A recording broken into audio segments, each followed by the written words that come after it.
Good morning. It is now 8:01, so we'll go ahead and start our Committee on Appointments meeting.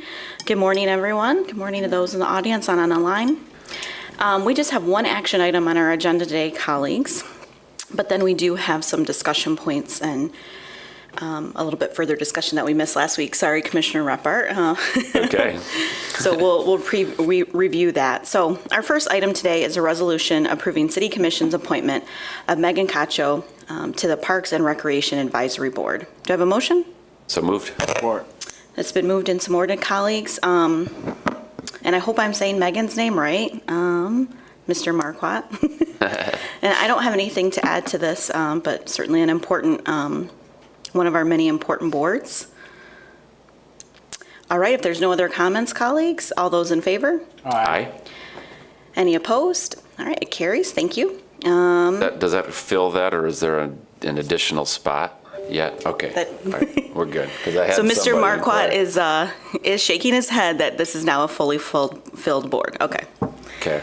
It's like Great. people can't see the other side, so we got to always give a little commentary. Thank you.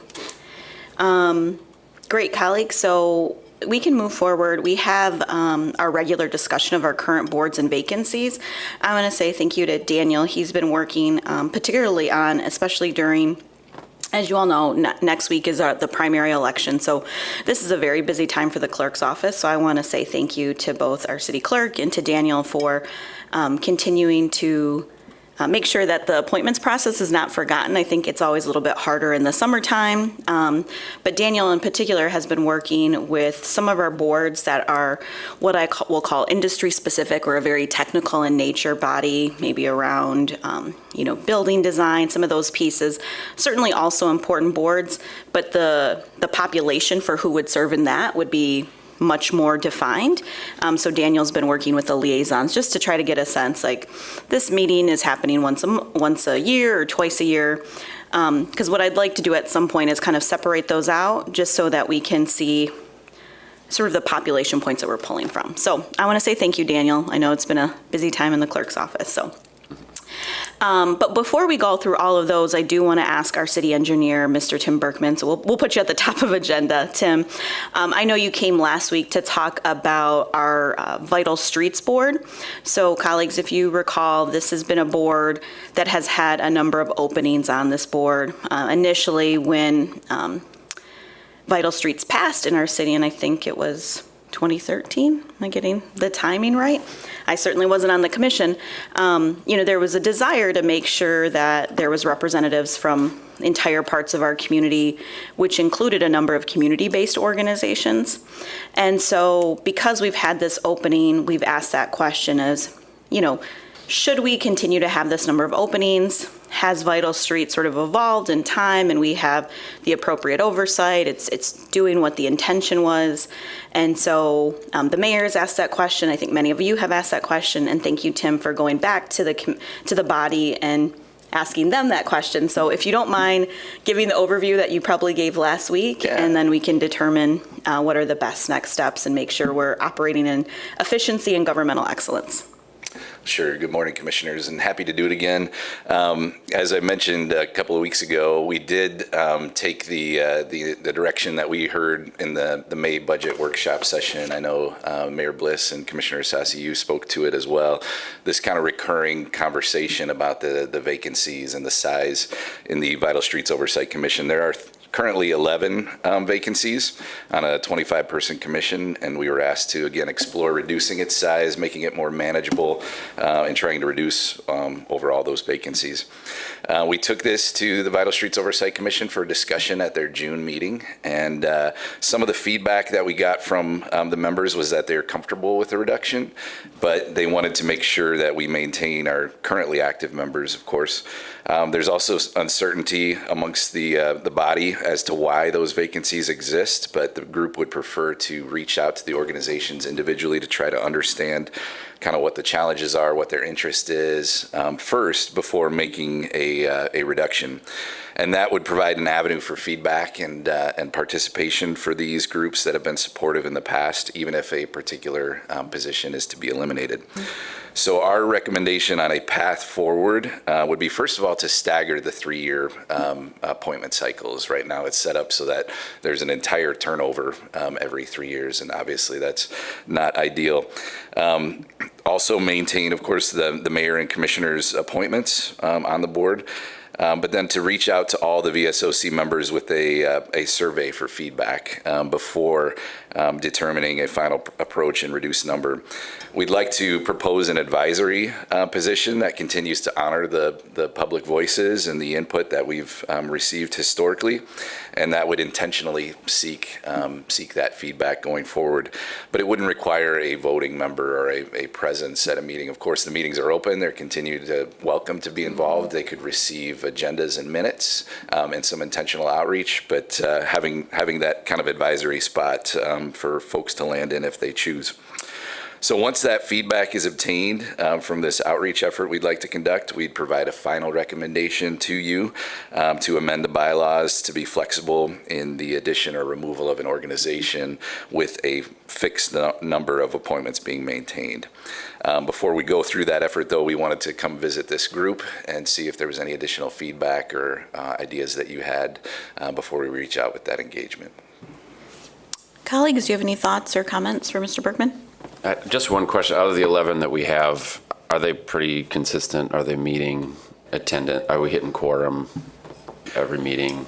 Yeah, so the way our quorum is set up, or our bylaws, it's at least half of the designated members. So with the 11, we've struggled at times. Sometimes we're just under, sometimes we make it. But I would say that the 11, or I'm sorry, those that we have in place, the 14, are in some sense engaged. They may not make it to every meeting, but there's some who do on one cycle and some who don't on the next. Okay. So. I don't have any other comments other than I think that's a good plan. I think our goal is always, we know that there's always going to be openings, but having as many on here as we've had, I think has been, we don't want to seem like we're not following up. And I think a number of these organizations that are listed do have representation on other boards, so maybe that is something as well, and maybe there's some even connection points that they probably want to do on their end. I know we run into that, like I'm looking at GRPS, looking at the neighborhood, we've had a number of turnover in the neighborhood association, which is very common in those roles. So maybe there's some things that we can think about. And now we have, probably when this was set, we didn't have the Neighborhood Association Council, NAC. So now we have that. So I'll look forward to hearing from that. Do you have, just trying to follow some of our goals, do we anticipate this is probably something that we're looking at maybe by the end of the year or early next year? Would that be fair in terms of timeline? Yeah, I think by the end of the year, because we'd like to go back to the Vital Streets Oversight Commission at their August meeting with your feedback and kind of your sign off on this approach. And so we would be looking to do this engagement effort over the next couple of weeks to try to seek the feedback and input from the member organizations. So yeah, certainly by the end of this calendar year, it would be our intent to come back with a formal recommendation. Okay. That's great. Great. Thanks, Mr. Berkman. All right, thanks. So it sounds like we've got some consensus there, colleagues. Thank you. And I know the mayor was here at the last meeting as well, so shared that update. All right. If we want to go through the other updates, I don't have, I think we have a few, and Daniel, like I said, had been working on these. I know for Board of Art and Museum, that PIF has been completed, and so that person should actually be, I think we just missed the deadline of when they finished getting approved. Our Civil Service Board, we do have a new member, so I don't know if this is that member, Daniel, Malika Brown, or if this is another opening that we have. I believe there was a Was there new two? resignation. Okay, so thank you for that. So we'll work on that. We're actually meeting today. I know Ms. Cottle gave an update about our Community Relations Commission. Thank you, Patty. I have to go back to it, but I know that you've given us several updates about Community Relations Commission that we'll follow up on. Yeah, you can keep on going. I think, can you go back up to is that the DID? For these appointments, Daniel? Are these the ones that continue to be open because of a reappointment, or are these new appointments that the mayor is going to be making? The lion's share of these are reappointments that have not yet been fully vetted. Okay. So these have been out there for a number of months, I think, to be fully vetted. Let's, when we do our little work session, let's figure out, are they, and again, just for the public, for a number of the things, we are not privy to the reason that might be held up, because that could be some personal information on their end. Correct. So it does always take a little bit longer. We've had continued conversations about economic development in Brownfield, but I don't have an update there. For the Civilian Appeals Board, I have somebody in the second ward who wants to be on there, but I don't have anybody for the first. Can keep on going. I know North Quarter, I mentioned that we are not looking to appoint anybody new at this point, just because we have a number of new individuals on our board, so this will probably not be till the end of the calendar year. Commissioner Lanier just sent me an update about the appointee that she'd like to put forth for public safety, who is interested. Did you have something else? I'm sorry. Oh. No, just said great. You can keep on going, Mr. City Clerk. I don't think I have any other updates. I think the Urban Agriculture Committee. So this is where the farmer's market didn't have anybody. We were seeing if another farmer's market could, but I don't know if we're still debating on who can sit in that seat, or if they're just going to keep it vacant. There is an applicant in the process Okay. that's ready for appointment. Okay. Will be ready for appointment. Great. Let's just get through the primary, right? And we just talked about Vital Streets, and colleagues, I don't have anything else. Actually, I think we just had somebody advance for the West Side Corridor that Daniel sent, so they should probably be on that next meeting, because the mayor did, that's the mayor's appointment, and she did approve that one. So again, busy time for our city clerk's office, but work is still being done. Thank you for that update, Mr. Berkman. Unless, colleagues, you have anything else, I think we can go ahead and adjourn today. Okay. All right, we're adjourned at 8:13. Thank you.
call fiscal committee to order here at 8:30. Thank you all for being here. Our first item on the agenda this morning is a resolution authorizing a contract for professional services with ACP Green and Associates LLC doing business as Planning Next for the Community Master Plan with a total amount not to exceed $1 million. So moved. Support. Moved and supported. Madam Planning Director, good morning. Good morning, Commission.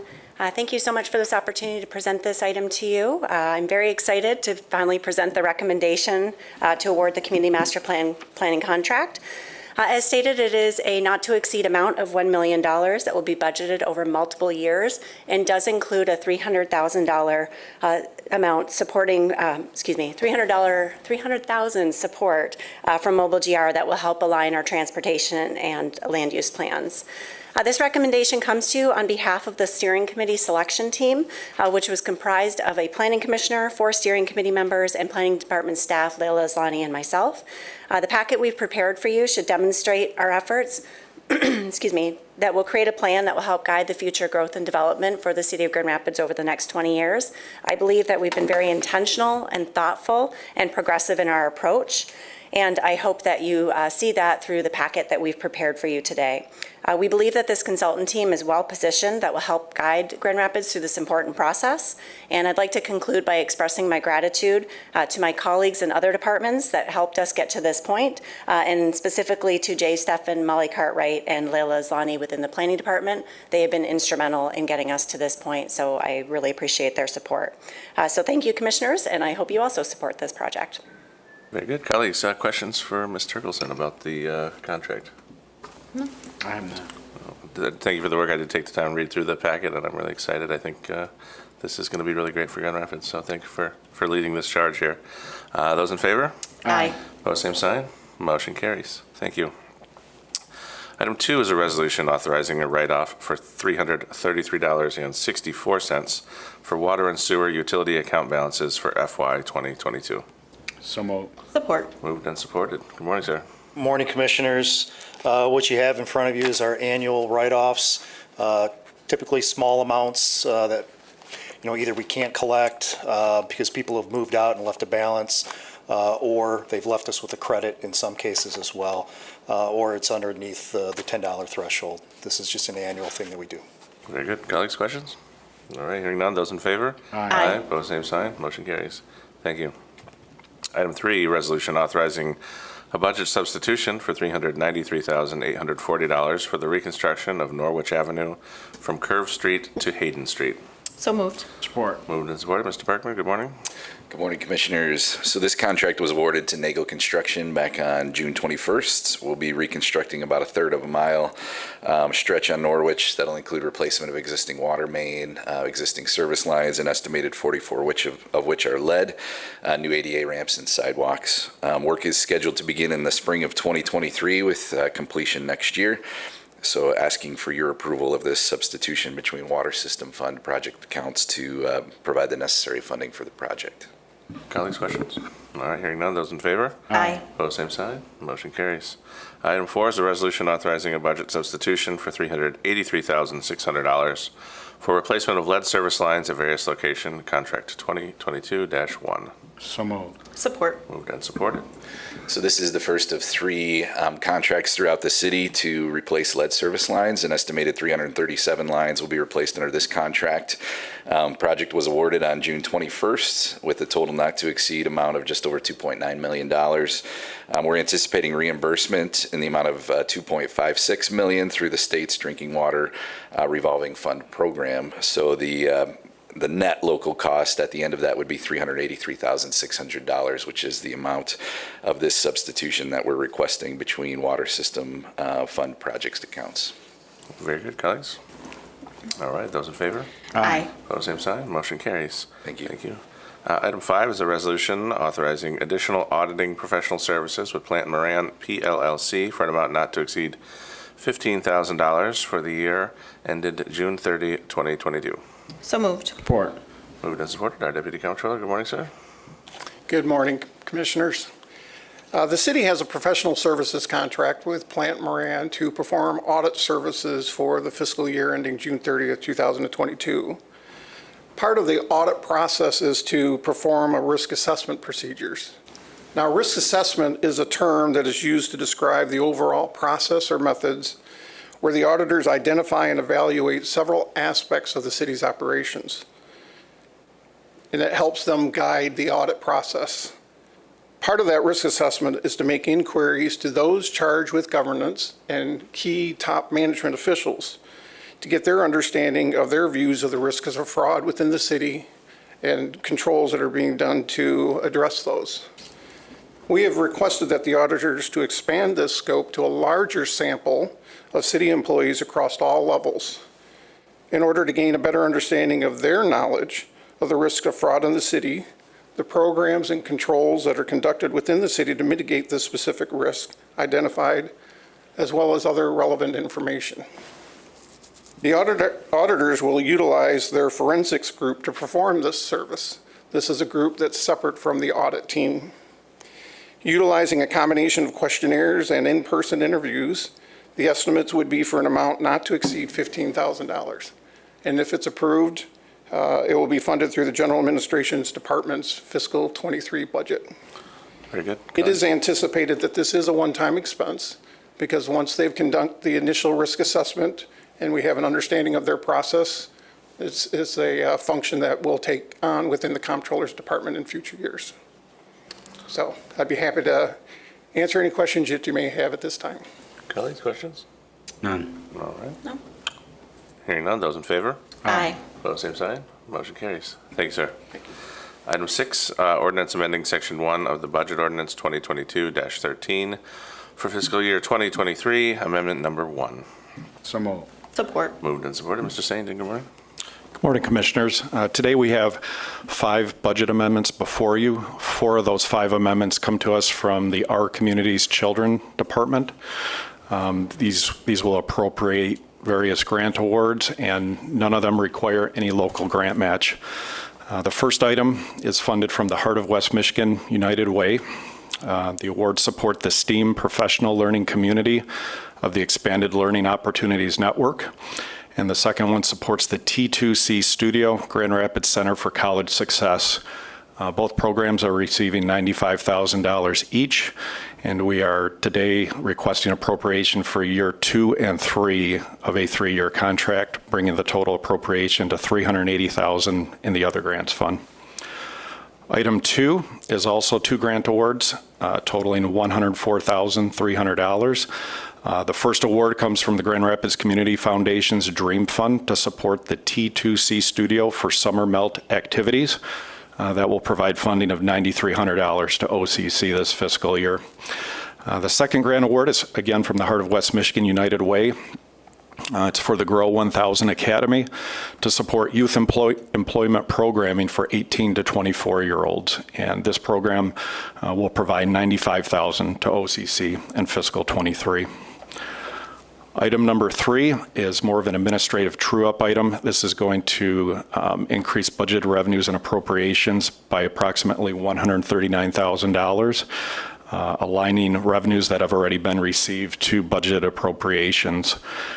This will benefit various programs, including the Expanded Learning Opportunity Network, the Mayor's Youth Council, and the To College Through College initiative. $100,000 of that amount was provided by the Meyer Foundation. Item number 4 is the Grow 1000 appropriation.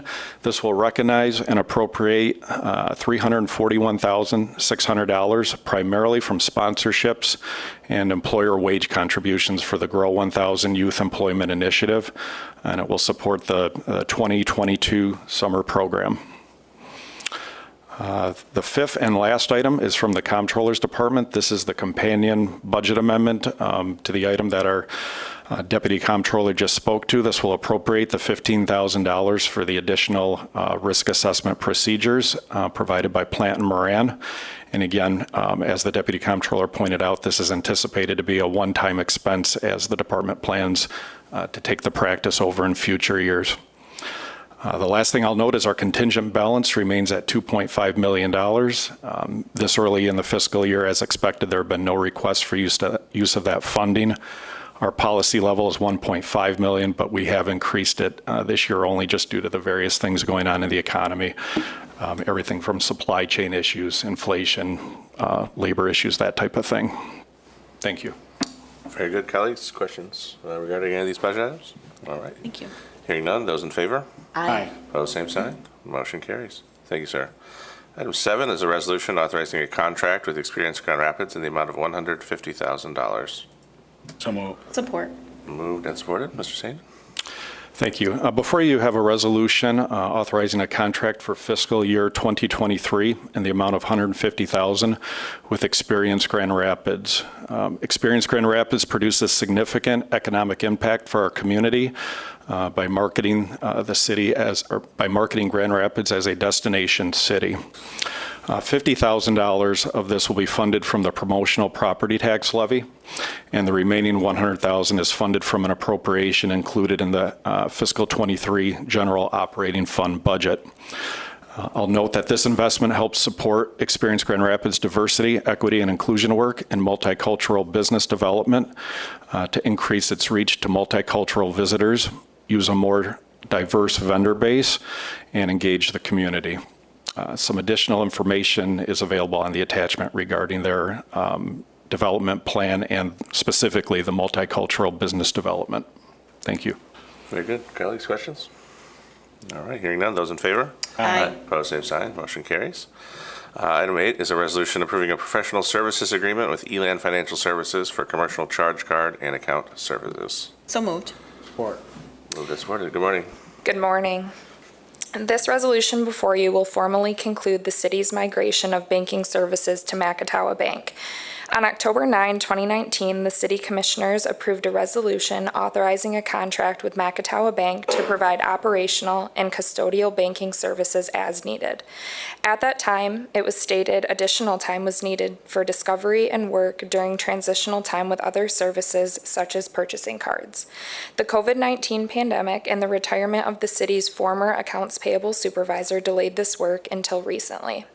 Since becoming the accounts payable supervisor, I have taken the time to learn the nuances of the purchasing card program as administered by our current provider, Fifth Third Bank. I have also met with Elan Financial Services, the merchant provider to Macatawa Bank, for their purchasing card program to discuss this particular program in detail. Included in this agenda action request is a listing of some of the efficiencies and conveniences gained by this transition, including ability for cardholders to utilize Elan's phone application to attach receipts directly to their purchases, and the ability to immediately access account approvals or denials. The ongoing costs associated with this transition comes in the form of a potential reduction in rebates received annually, which we estimate to be approximately $3,900. Our goal is to mitigate this reduction through an increase in charge card volume for more routine items such as supply invoices, travel expenses, and recurring monthly fees using the card program. I appreciate your consideration of this resolution, and I am happy to answer any questions you may have. Very good. Colleagues, questions? None for me. All right. Hearing none, those in favor? Aye. Opposed, same sign. Motion carries. Thank you. Item 9 is our bid resolution list for July 26, 2022. This morning, we only have one item on the bid list. You got to have a motion real quick. Oh, sorry. So moved. Support. Moved and supported. Thank you. This morning, we only have one item on our bid list. It comes from the Environmental Services Department, but nothing specific I would highlight. All right. Very good. Colleagues? All right. Those in favor? Aye. Opposed, same sign. Motion carries. Thank you. Item 10 is our warrant report, June 29, 2022 through July 12, 2022. Mr. Comptroller? Good morning, Commissioners. So for the period referenced there, June 29th through July 12th, the city released cash payments totaling approximately $16.3 million, which includes approximately $4.6 million for our employee payroll expense and approximately $294,000 for income tax warrants. In terms of quantity, that equaled 286 income tax refunds being issued and 1,510 accounts payable checks being issued. And the tables on the following 3 pages contain the details of all the payments greater than $20,000 that were issued. And one quick thing I'd like to highlight, about a year ago, all of the payments in these tables would have been check payments. And, I look at this report today, and about a third of it is electronic payments and wire transfers. And Alex, our accounts payable supervisor, who is just up here speaking with you, has been leading a really important strategic initiative for our department in the city to move us off from paper check printing more toward electronic payments. And there's some really great benefits from that, from just reducing the overall check printing costs over time, but also getting some of these businesses and organizations paid sooner. So just want to take a quick second to recognize that effort and the progress that's been made there. Very good. Colleagues, questions for the comptroller? All right, hearing none, that report will be received and filed. And our final item this morning is our treasurer's report for period June 29, 2022 through July 12, 2022. Good morning, Commissioners. Morning, sir. With the report today, it's pretty much status quo. Nothing's really changed. We're waiting this week for an announcement from the Fed. Another 75 basis point rate hike is in the plans. More than likely, they were hinting at a 100, but that kind of is pulled back to 75. They're going to be trying to tackle inflation, and I don't share the same belief. I think it's going to be a while. They think they can tackle it sooner, but as we can see, the price indexes continue to rise. So 9.1% was actually a shock, because early indicators were 8.9, and that's what I think I was talking about in our last report. And then here come the numbers at 9.1, and so as we continue to see those misses, that's going to continue to push economic fears and recession and items like that forward. We're seeing it right now in earnings reports. Right? Walmart missed. GM isn't looking all that great, and they're based on supply chain issues, and those are things that we've talked about for several reports now. So it's all filtering through our economy right now. So we're going to continue to have those types of reports and that type of information come forward. The good news is I'm going to report that we have been seeing fantastic response with property taxes. They are coming in as expected. I don't expect to see any fall off in property tax payments on time this year.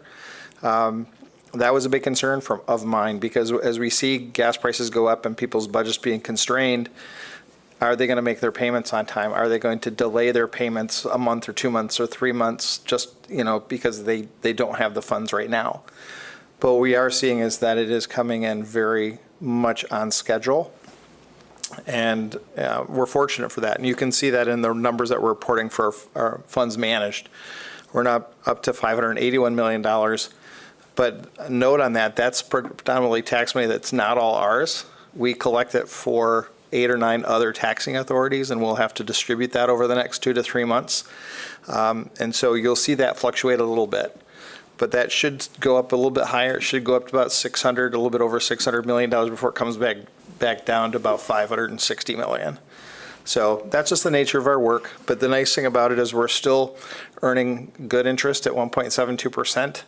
But we're also looking at the maturities that are coming due and how we can place those out into much higher earning securities. So the work that Levi Bolt, our investment analyst, is doing is really focused on finding that sweet spot in the yield curve to earn us the best possible return, with safety, security as our primary focus, but also the fact that we can return good earnings on the city's funds. With that, that's our report this week. Very good. Colleagues, any questions? None. All right. Hearing none, that report will be received and filed. And with that, we will conclude this fiscal committee meeting at 8:49. Thank you, everyone. Thank you.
Commissioner Isasi, can you please release Commissioner Rephart so that he can attend the community development meeting?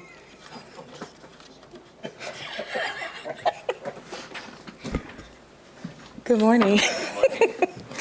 Good morning, everyone. I'm going to call the meeting to order for today's community development meeting. Today is Tuesday, July 26th at 9:16 a.m. Excuse me. How's everyone doing this morning? Good, good. Our first resolution is authorizing the assessor to spread nuisance charges for certain outstanding accounts receivables. Roll number 8772 totaling $428,690.78. Can I get a motion? Thank you. Support. Good morning. Good morning. So this is our semi-annual request to authorize the assessor to begin the preparation of the next special assessment nuisance roll. The roll is comprised of property maintenance services invoiced to properties with due dates between the period of January 1st and June 30th. This roll is about 13% lower than the most recent roll that was approved at the hearing of necessity, but it is comparable to pre-pandemic roll amounts.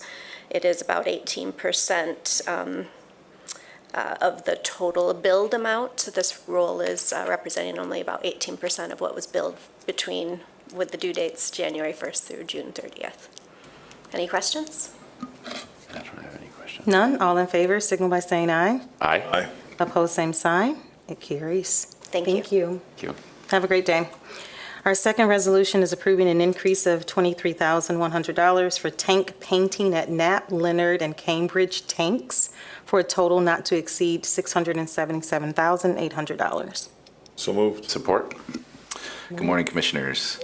So this contract was originally awarded back in January to handle various repairs, improvements, and recoding at some of our elevated water storage tanks. In the process of performing the work, cellular carriers that have their facilities on top of these are required to remove their fixtures, their brackets, their wires, their cabling to get the tanks recoated.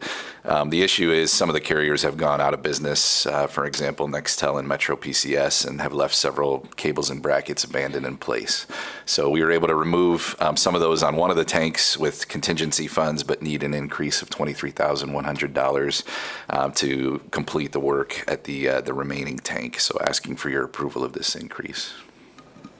Any questions or comments? Nextel seems pretty dated, doesn't it? Is that the bleep bleep? Thank you. I was thinking that. So we haven't painted these and coated these in a while. Right. All in favor, signal by saying aye. Aye. Opposed, same sign. It carries. Our third resolution is awarding a contract with McGraw Construction, Inc. for Paul I. Phillips Gymnasium improvements in the amount of $337,400, with total amount not to exceed $452,290. So moved. Support. So this facility is owned and maintained by the city, but utilized by the Boys and Girls Club for their youth programming. The work consists of new LED lighting in the facility, new bleachers, a new divider curtain that will be right-sized to meet the current usage of the facility, and the build-out of a new restroom. City staff will be working with Consumers Energy to obtain the utility rebate program on the new energy-efficient light fixtures once that's installed. McGraw submitted the loan bid of $337,400, which was just under the engineer's estimate of $366,000. So we're asking for your approval to award the contract to McGraw with that total not to exceed amount of $452,290 coming from the Capital Improvement Fund Facilities Management line item. Any questions or comments, colleagues? All in favor, signal by saying aye. Aye. Opposed, same sign. It carries. The fourth resolution is awarding a contract with Wyoming Excavators, Inc. for the reconstruction of Giddings Avenue from Burton Street to Boston Street in the amount of $2,459,437, with a total project cost not to exceed $3,250,000. Support. So we're seeking to reconstruct this half-mile segment of Giddings. That'll include water main replacement, water service line replacements, 35 of which are lead, ADA ramps, and sidewalk replacement. Work is scheduled to occur in the 2023 construction season. We did get 8 bids on June 30th, and Wyoming was the low bidder in that amount of $2,459,437, a little bit over the engineer's estimate of $2.31 million. We're requesting your award of the project to Wyoming with that not-to-exceed amount of $3,250,000 coming from the state's Drinking Water Revolving Fund, the Water System Fund, and the Vital Streets Fund. An estimated $175,200 is anticipated to be reimbursed through the DWRF for that lead service line replacement work. Thank you. Any questions or comments? All in favor, signal by saying aye. Aye. Opposed, same sign. It carries. The last resolution is awarding a contract with M1 Limited, Inc., DBA Mark I Restoration Services for stair railing improvements at Lewis Camp Hall and Pearl Ionia parking structures in the amount of $1,091,800 with total amount not to exceed $1,352,750. So moved. So we're working with Mobile GR to install new stairwell hand and guard railings at these parking ramps. Under the latest update to the parking structure in Calder Plaza Asset Management Plan, it was identified that these the railings at these ramps do not meet the current building codes. And although they are grandfathered into compliance, Mobile GR is elected to be proactive and make these improvements now. We did receive 2 bids on July 7th. Mark I had the low base bid plus 2 alternates we're recommending that totaled $1,091,800, which was below the engineer's estimate of $1,124,900. So asking for your award to Mark I and that authorization not to exceed $1,352,750 coming from the parking system fund. Thank you. Anything to add? Josh? Okay. Any questions or comments? All in favor, signal by saying aye. Aye. Opposed, same sign. It carries. Thank you. Meeting you. adjourned, 9:23. Have a great day.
Good morning, everyone, and welcome to our Committee of the Whole. We're going to go ahead and get started today. We do have a number of action items before we get to two really important briefings. But before we get to those, I want to take this opportunity to turn it over to our city manager and then to our deputy city attorney to provide us with some introductions. We have some Grow 1000 students with us today, as well as some interns. So I'll start with our city manager so that he can introduce them and thank them for working with us in the executive office. Thank you. Good morning, Mayor and Commissioners. Thank you, Mayor, for allowing me this point of personal privilege. I'd like to acknowledge two of our summer interns that's part of our Grow 1000 Academy.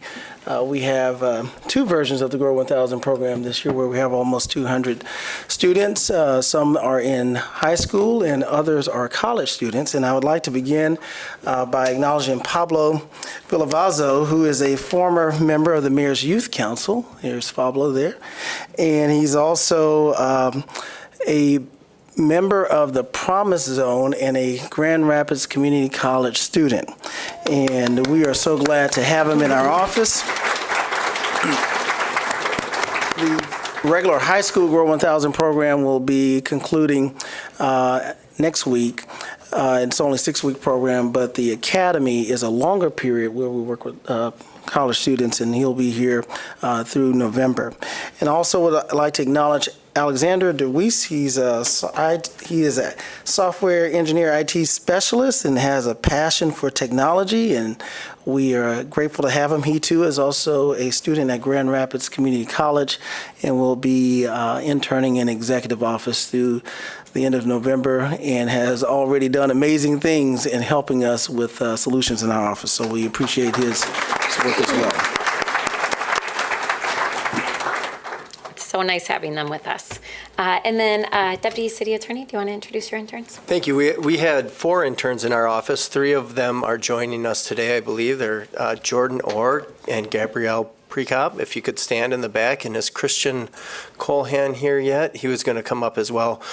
Jordan Orr is also a previous member of the Mayor's Youth Council, and he's attending University of Michigan, has been focused on community organizing over the summer, and has been really helpful in our municipal affairs division. So he's spending his last week with us this week and returning to Ann Arbor, and he's been working a part-time job in the community, but also interning with us and learning the ropes. Gabrielle is finishing her degree at Grand Valley State University, has been embedded in our enforcement division, has been gaining credit to finish her degree, and will be making some decisions about entering the legal field and career opportunities. And then Christian may join us as well. He's a law student at Michigan State University and has been very helpful in our litigation division. So thank you. I know, sorry. It's great having you all here. I know, I am a Spartan, so I like U of M, but, you know. Okay, so Commissioners, let's get started. We have a number of action items before us, as I said before we get to the briefings.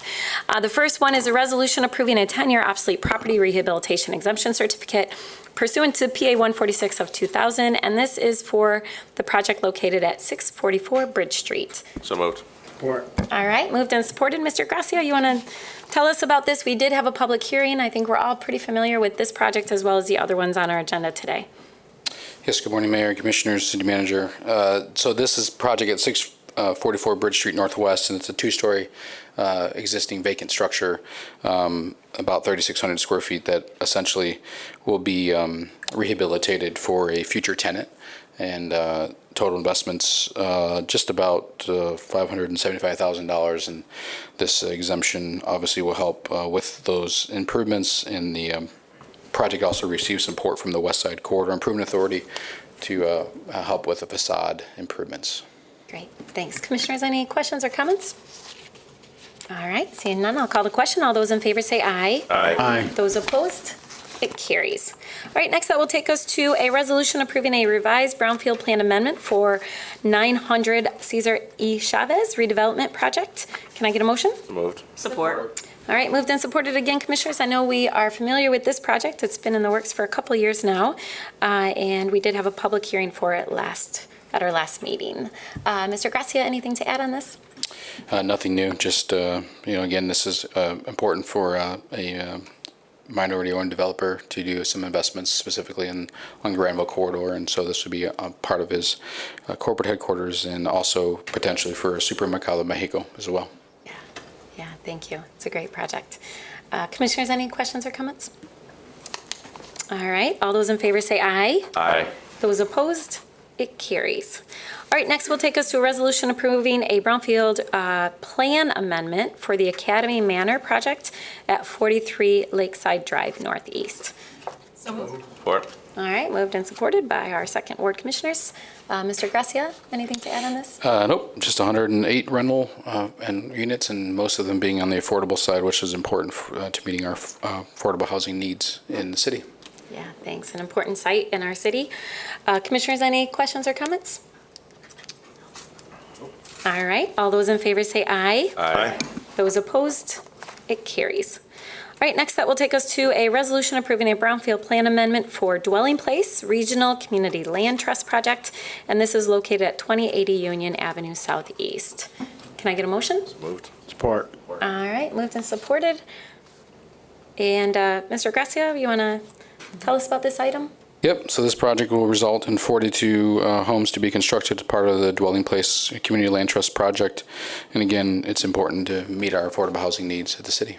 Yeah, I think I'll add an emphasis to that, saying that what's exciting about this project is that these are owner-occupied homes that will be affordable, which has been a priority of this body for a long time, and trying to figure that out in today's market is a difficult task. So appreciate all the work as well as the work by Dwelling Place to move forward this community land trust project. Commissioners, any questions or comments? All right, all those in favor, Commissioner Repart, did you want to say anything? I'm just thankful that project is moving forward. All right, all those in favor say aye. Aye. Those opposed, it carries. All right, next that will take us to a first amendment to Brownfield Revolving Loan Fund Loan Agreement and restated promissory note, and this is with Diamond Place LLC. Can I get a motion? So moved. Support. All right, moved and supported. Mr. Gracia, you want to tell us about this? Yeah, so this is simply an amendment for that revolving fund loan payment to a note, to delay the payment of restart, but also shorten the payment terms. So the original amount was $550,000 loan to the developer, and they're refinancing after they have completed construction and resulted in 162 residential units and 21,000 square feet of retail space. And so this is just a cleanup item. So as they refinance, it'll assist with their timing of payments and et cetera. Great, thanks. Commissioners, any questions? All right, all those in favor say aye. Aye. Those opposed? It carries. Commissioners, I forgot to tell you that we also have executive session today after COW. So I would like to call the question for executive session before we go to the briefings, and that way we don't have to do it afterwards. So we have a couple executive sessions all on legal opinions. So can I get a motion to go into executive session directly after our two briefings? So moved. Support. All right, moved and supported. This is a voice vote, so I'll start down here. Commissioner Yasesi? Yes. Commissioner Repart? Yes. Commissioner Lanier? Commissioner O'Connor? Yes. Commissioner Jones? Yes. Commissioner Moody? Yes. And I am a yes. Thank you all. All right, so we'll do that down in the law library? Okay. All right, so with that, we'll move to our updates and briefings today, and I believe I'll start by turning this over to our city manager to tee us up for this. Thank you, Mayor. We're pleased today to have with us Police Chief Winstrom and members of his department today as they begin to review the plans and progress of the Grand Rapids Police Department. One of the reasons we hired Chief Winstrom after going through a national process was because of his expertise in working in another large department and his ability to help us continue to improve how we police and police with community. And I asked Chief Winstrom upon hire to begin, as he begins learning the department and the community, to share his early observations. And we intended for that to occur shortly after his arrival. But as you know, we have been very busy in our community with the officer-involved shooting as well as other issues around the increase in crime.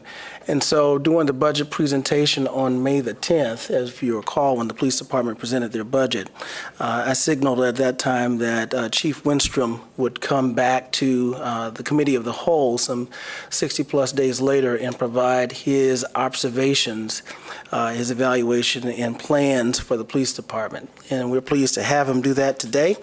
And while there was a recent announcement yesterday from the Michigan Department of Civil Rights, I want you to know that, as you know, that this review by the chief was pre-planned and not in response to the recent announcement. We had actually discussed this type of review as a condition of his hiring coming in. So it is with that, I'd like to ask Chief Winstrom to come now to the podium and share his presentation. Welcome, Chief.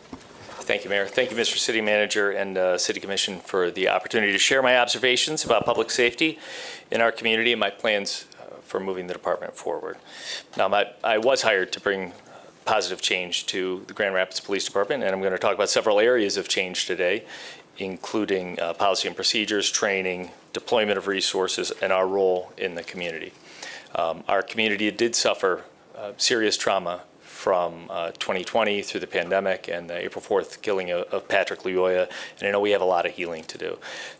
What I'm trying to do is translate what the community thinks and feels into better policing. Change will start in the short term with the steps I'm identifying today and the long term as well as we revise our strategic plan. As you are aware, Grand Rapids has engaged with outside consultants, many outside the department in the past few years, committees, consultants. While I reviewed these, I think each provide insight. I too bring an outsider's perspective. And I've also had the opportunity to stay here now within the department and get a firsthand perspective for over 4 months. What I committed to do the last time I appeared before this commission, and what I've done is review policies, training, equipment, deployment of resources, the strategic plan, and the role of the Chief of Staff. I intentionally set out to hear from as many people as I could in my engagement plan. I meet with my advisory team weekly, bi-weekly I should say, have continued conversations with various secular and faith-based groups. I'm committed to working with OPA to get community involved in training, get feedback from the community through surveys, getting insight from those inside the department by working with and listening to them. But there will always be more engagement to follow. I experienced over 100 meetings with community members and met thousands of people. I've done more than just listen. Spent many hours at question and answer sessions, having many very honest and sometimes uncomfortable conversations, which I found very informative. I pride myself on not turning down invitations to community events, even taking a last-minute call from a 9th grade Grand Rapids public school teacher who wanted me to participate in a class presentation that her students were giving on police brutality. And I stood there for about 90 minutes and answered questions from a very engaged group of 9th graders.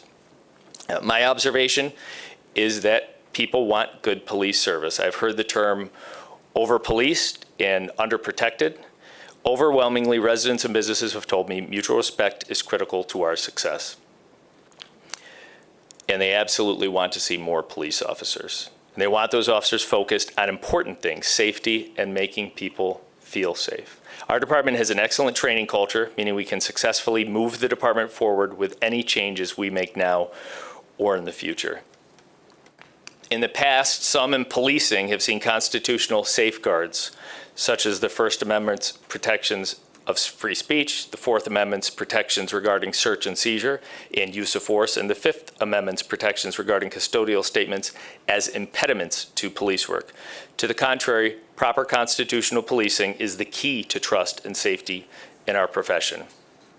Our department has a strong foundation, and numerous 21st century policing reforms were implemented before my arrival, including body-worn cameras, a ban on chokeholds, the requirement of members to intervene when they observe another officer using excessive force, and a prohibition on no-knock warrants. And speaking of a strong foundation, I have inherited an amazing group of people, some of whom are in leadership with me here today in the front row, including Sergeant John Mikowski, who piloted and now heads our homeless outreach team, is our individual who is pushing forward our crisis intervention training and has recently taken charge of piloting our co-response model. Lieutenant Jana Forner, who started in her role as head of internal affairs just before I started, and holds this department to exceptionally high standards in such a professional way. I'm extremely lucky that she was put in that position literally just weeks before I started. We have our head of community engagement and recruiting, Lieutenant Maureen O'Brien, who is an absolute rock star as far as getting out there and really showing potential recruits what a great career that this can be, and continually finding new ways to engage with the community. Captain Terry Dix is our E-Service captain. He's going to be talking a little bit about our DICE program later today. Let me just tell you a little bit about the captain's character.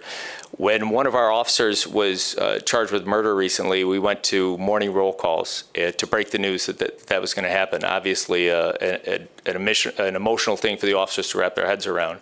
And we realized while the leadership was standing in that roll call that we had one odd officer, meaning there was an officer that would ride alone that day. Captain Dixon got in the patrol car and worked 12 hours on the street with that police officer, just like he was a brand new officer himself, without blinking an eye, the entire shift.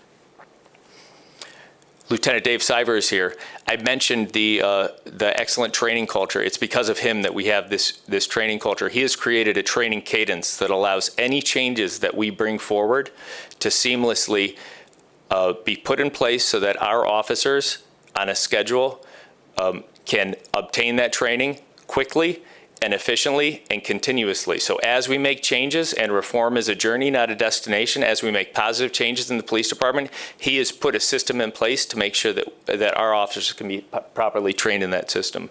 Captain Joe Trigg will be talking about the DICE service area, the DICE program in the South Service area, which he's a captain. Captain Trigg started just a week before I did in his role in a new part of the city, which he wasn't that familiar with. It's interesting because I show up at community events on a regular basis as I'm trying to learn the city, and I always see Captain Trigg there. In fact, just recently in the Easttown neighborhood at Southtown Church, I heard that there was an event on a Saturday, and I knew that Captain Trigg was on vacation. He was actually supposed to be out of town, and I showed up myself, and here Captain Trigg is in his regular clothes, off duty, just because he's trying to make connections with the community. And of course, Deputy Chief Kristen Rogers is here, who was here with the beginning for me from as I'm trying to find out where to park, how to obtain an ID, all the way through really understanding the history and the inner workings of the police department, and she has been instrumental in moving us forward. We are not immune from the same increases in crime that many communities are seeing across the country, and recognize that creating a safe community is not just the police department's job. Everyone plays a role. Our partnership with OPA is critical to our success, as is our connection to the city's strategic plan. I've heard from the community that they want honest police. They want police that are good at their jobs, that will be heroes when needed, that have compassion, that will listen, and will treat everyone equally. I want to be clear on one other observation. We cannot lose officers. We need the current funding to reach the staffing and services we need for the city. Here's the plan. We are revising policies to ensure constitutional policing, nationwide best practices, and we are going to have excellent training and training processes to implement these practices. Policy impacts day-to-day action and practice, but policy language can also help change the culture of an organization. We previously had a policy simply called use of force.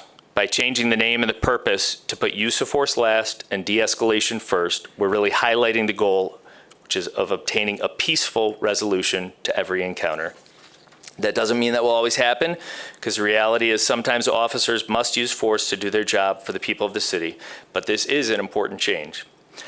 Other language we're adding is a sanctity of life policy. Many officers would tell you the preservation of human life is their #1 job, but to see it in black and white on paper that no matter who a person is, their life is precious, and the preservation of that life is our priority as an important step for an organization. We are adding an explicit requirement and definition of de-escalation. De-escalation is what effective police officers have used for years to reduce the intensity of an encounter with such techniques as trauma-informed communication, acknowledging mistrust, tactical positioning, and using time as a tactic. Even veteran officers who have been working before this term was coined would agree this is the right formula for navigating intense encounters. We're making additional policy language changes, some brought to my attention through OPA, which conveyed concerns from a group called Campaign Zero, which is very active in advocacy for police policy. We're adding the requirement of a warning before deadly force, the explicit requirement that force was necessary, and requiring de-escalation and the opportunity to comply. Training to our new policies is scheduled to begin August 2nd. The trainers will participate in ride-alongs to better understand the functioning and culture of the city and the department, and they have graciously agreed to meet with community stakeholders prior to the training for discussions on what our officers will be learning. The topics include self-regulation, de-escalation, and the understanding and value of acknowledging historical racism in American policing. We look forward to OPA's community-informed training as well. I want to clarify something about de-escalation training that we all heard at the last commission, and that is that, quote, 4 hours of de-escalation training or 2 hours, whatever was said, is not enough. And that's true. It's a true statement, but it misunderstands how police training works. The best training is in tactics, is not classroom training, it's scenario-based training. The training our team is getting includes train the trainer, de-escalation, and licensing for all materials so that this is not a one-off training. It allows our department to incorporate the de-escalation skills learned into the numerous scenario-based training we do on different topics throughout the year. Staffing to full complement is critical. Having 305 officers to support our efforts is important to our success, and opportunities for increased efficiencies through civilianization remain. We are leaning heavily on our special response team to supplement patrol, assist with community concerns, as well as continue to provide specialized emergency services. Their duties last week ranged from conducting community surveys to successfully executing a high-risk search warrant. We will continue to maintain our homeless outreach team, continue our presence in the Boys and Girls Club, and are excited for our new co-response model, which pairs a sworn police officer with a social worker to respond to individuals who could benefit from this dual response. I've included a link on this PowerPoint to a webinar from Network 180 talking about the program at the 30-minute mark. The team started on July 5th and has already responded to over 78 assignments, resulting in 25 diversions to appropriate level care. I spoke to the officer and social worker after their first day, and they shared with me a very early success story we hope to see regularly. 911 was called for a woman trespassing in a parking structure. She was subject to arrest for trespassing, but she was suffering from a mental health crisis. The team identified her doctor, was able to get her admitted to treatment, and learned that she was under a doctor's care regularly. Her prescription drugs had run out, and she had missed numerous doctor's appointments. What could have happened in the past is the woman could have been placed into custody, taken to county jail for processing, for trespassing, where she'd be released, likely returned to that parking structure or somewhere else, generate another 911 call, and have that process repeat over and over. Instead, we had an outcome where a woman who needed medical treatment received it, and untold 911 calls were avoided.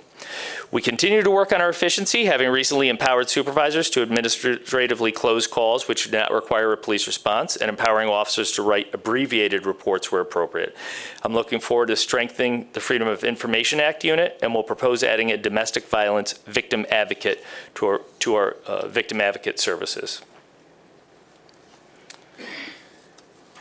Looking at crime in the city right now, you can see an increase in homicides since 2021, but fortunately not to the levels we saw in 2020. Other crime through June, you could see, is an increase over the years, but I want to comment that our detectives continue to focus on bringing victims of violence justice. Our enforcement efforts are focused on taking illegal guns off the street. Aggravated assaults and auto thefts have risen steadily over the past 2 years, with Kias and Hyundais accounting for a very large amount of thefts in the past few months.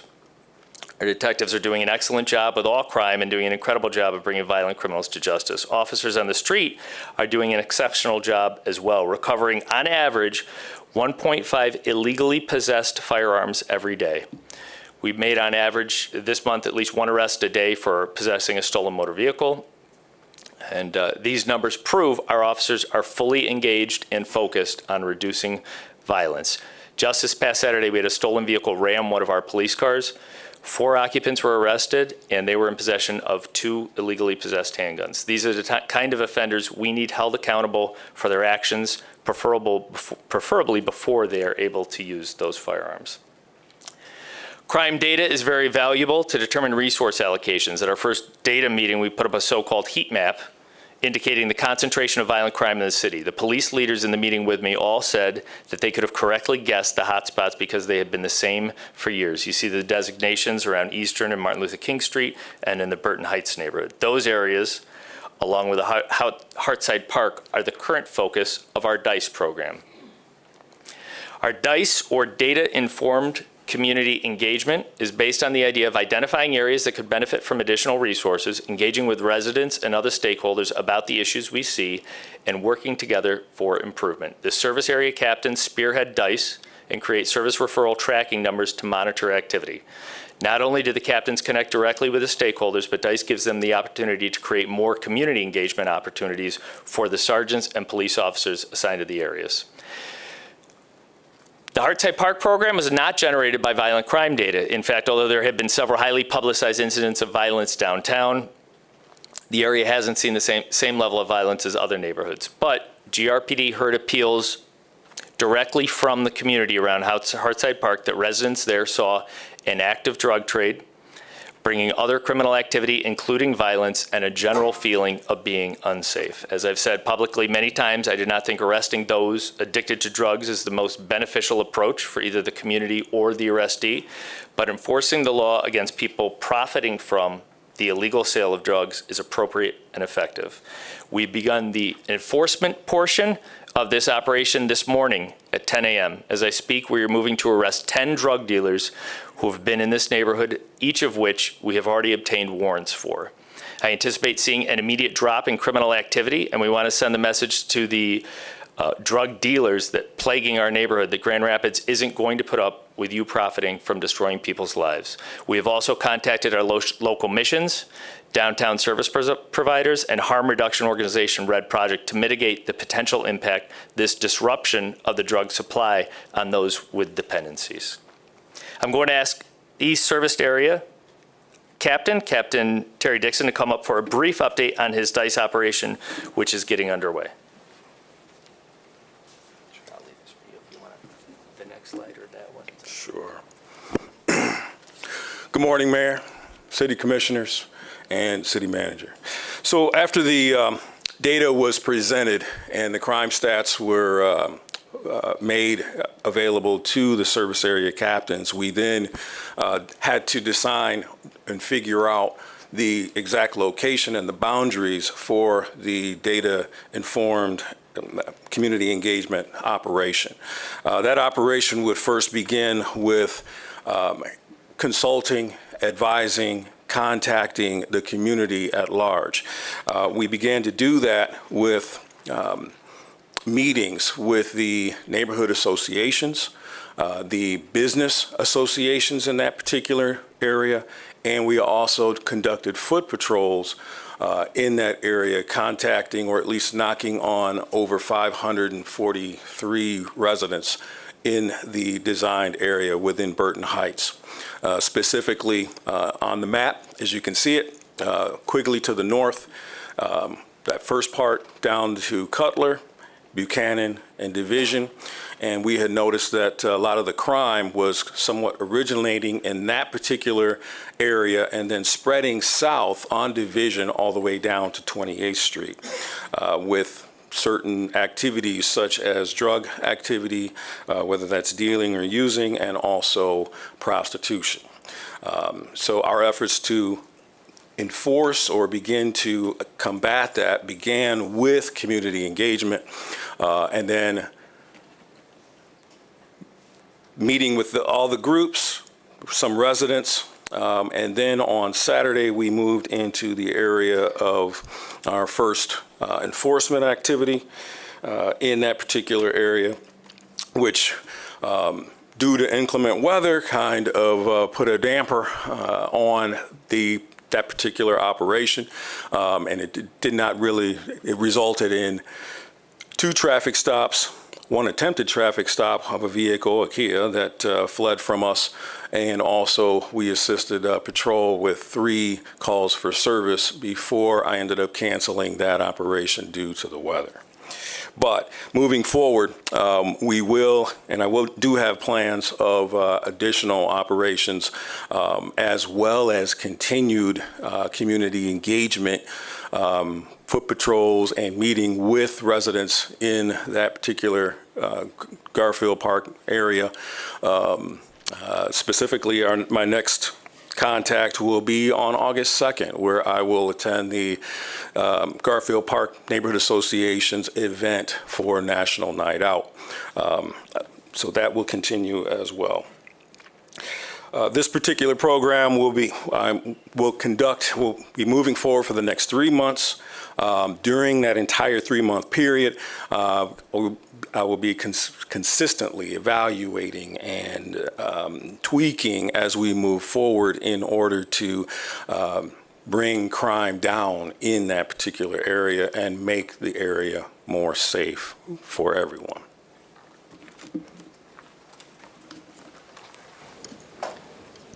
Thanks, Terry. Thank you, Captain Dixon. I'm going to ask Captain Trigg to come up to discuss beginning his efforts in the area around Eastern Martin Luther King. All right. Thank you, Chief. Thank you. Good morning. I'll save you from the redundancy of the program. Obviously, Captain Dixon explained kind of the details of what's going on. Obviously, my boundaries are different, as you see on the board there. So we're going to be working in those boundaries there. I think he explained the steps. The first step was the community engagement portion, which I met with at least 70% of my neighborhood organizations and kind of laid out the program, asked for their feedback on it, and actually scheduled a second meeting which is going to happen on the 11th of August, so we can bring more residents in. Obviously, this was kind of on something we got going quickly, but we want to get the community buy-in. We want to be able to present what this program is about and get their feedback going forward. I think as the chief mentioned earlier, with the south end here, our trouble spots have not changed. We know what they are. I think the only difference that I want to bring to it is the engagement portion. We talk about the engagement activities, but we need the engagement to make the residents in the neighborhood realize that we want the same things, and that's what I want to drive home. That we will both want a safe neighborhood, they want to live in a safe neighborhood, and not just talk about it, but actually be about it, drive it home. And that starts with building the engagement to get people wanting to have those contacts with us to help clean up the neighborhood and those type of things. So like the steps, getting that message out to the organizations, the neighborhood organizations. The follow-up meetings, we have the National Night Out that Captain Dixon referred to on April 2nd. I have 3 in the south end. There's some issues with time, but I'm going to try to get to all of them because I think the engagement starts with me. I want to be that part, so and bring the officers along on the path. So, but I want to be that initial icebreaker, even though we are in challenging times with the shooting in April that kind of stalled some things. But I know from being out there, overwhelmingly, I see the community engaging me and waving at me, and I think they want it. They're yearning for it, and that's what we're going to bring. And this program is going to help us identify specifically, where the crime is, so we can kind of exhaust our efforts there and see that the data, the information brought us to that area, and we're not just targeting a certain group. So I believe that covers the most part. Same thing as Captain Dixon mentioned, we're going to take the data that we get over a period of time, evaluate, and then kind of move forward, see what steps we need to take from there. So that's it. Thank you. Thank you, Captain Trigg.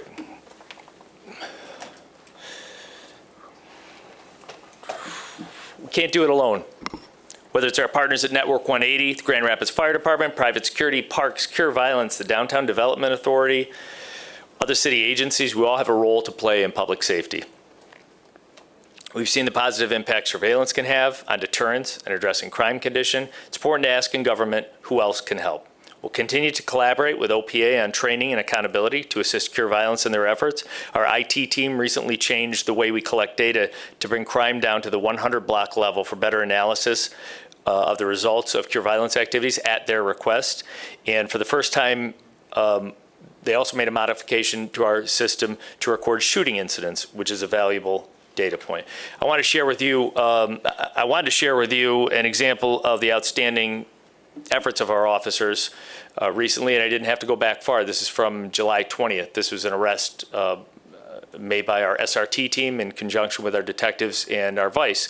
And what this is the vehicle that the offender, who was wanted on 6 warrants, was arrested in. What you see there is something in the cup holder. It's a Glock 40. And you see something on the ground that almost looks like a child's toy, perhaps a Nerf gun or something. When you look closer, that on the left is a fully automatic AR-15. That is a machine gun. That has a 40-round magazine. Those bullets, 5.56, will go straight through the front and back of my bulletproof vest like it wasn't there. On the right, what you see in the cup holder is a Glock 40 semi-automatic gun. Highlighted with the red circle is what's called a Glock switch. There's a 22-round magazine, meaning that gun has 23 40 caliber rounds in it. With that Glock switch, it has turned it into a fully automatic handheld machine gun that is in his cup holder. You can empty all 23 of those 40 caliber rounds in under 2 seconds. That was an arrest that was made without any force being used.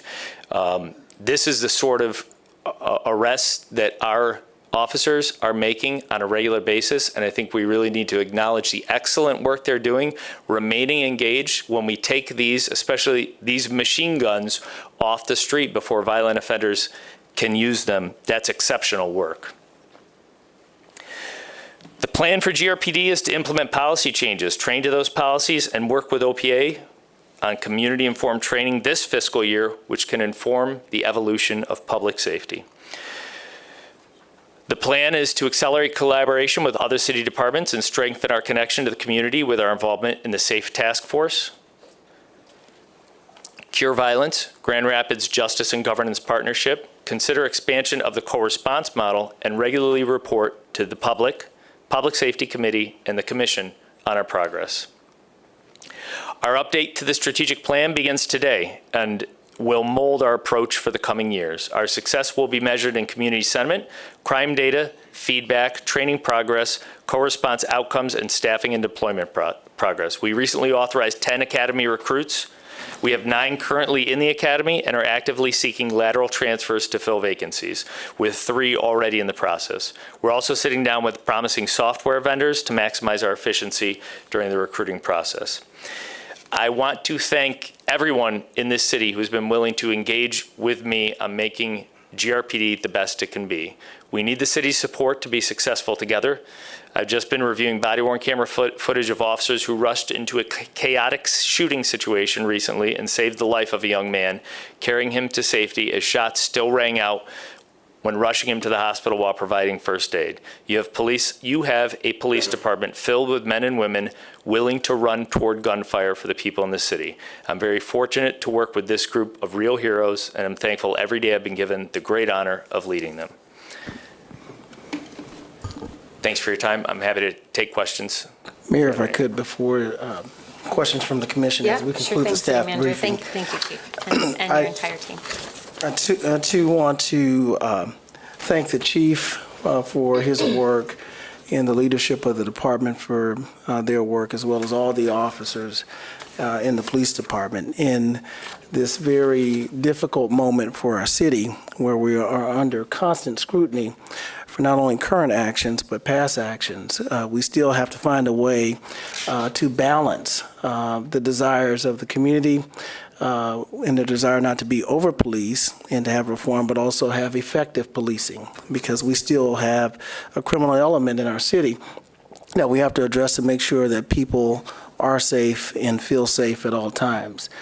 And this has been very difficult to keep a department motivated to continue to serve the public. And I am hoping with the chief's commitment, as you've heard today, that this begins, along with some of the other efforts that are happening outside of the police department, an opportunity for us to begin moving forward in addressing both current and past issues. And so I do want to echo what the chief recently shared about the performance of the department in light of all of the difficulties. I did get debriefed by the chief on the critical incident and saw firsthand from the evidence that the officer was in a very active shooting environment. There was an active shooter, and there was someone who was critically injured. And instead of waiting for the ambulatory services to arrive, which would have probably taken more time because, as the chief has indicated to me, they would not enter into that kind of acting and shooting environment unless it's safe. The officer provide transport services to the injured victim, put them in the back of their vehicle and rush them to the hospital to ensure they receive the appropriate medical services and treated them on the spot.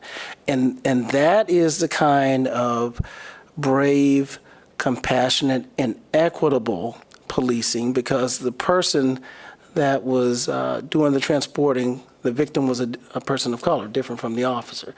That's what we expect. Obviously, the preference is to prevent that kind of criminal activity occurring, but we want a police department that can both prevent and respond to those incidents. And so I want to thank the chief for reinforcing that kind of culture and emphasize again that it's not going to be an effort that the Grand Rapids Police Department can perform solely.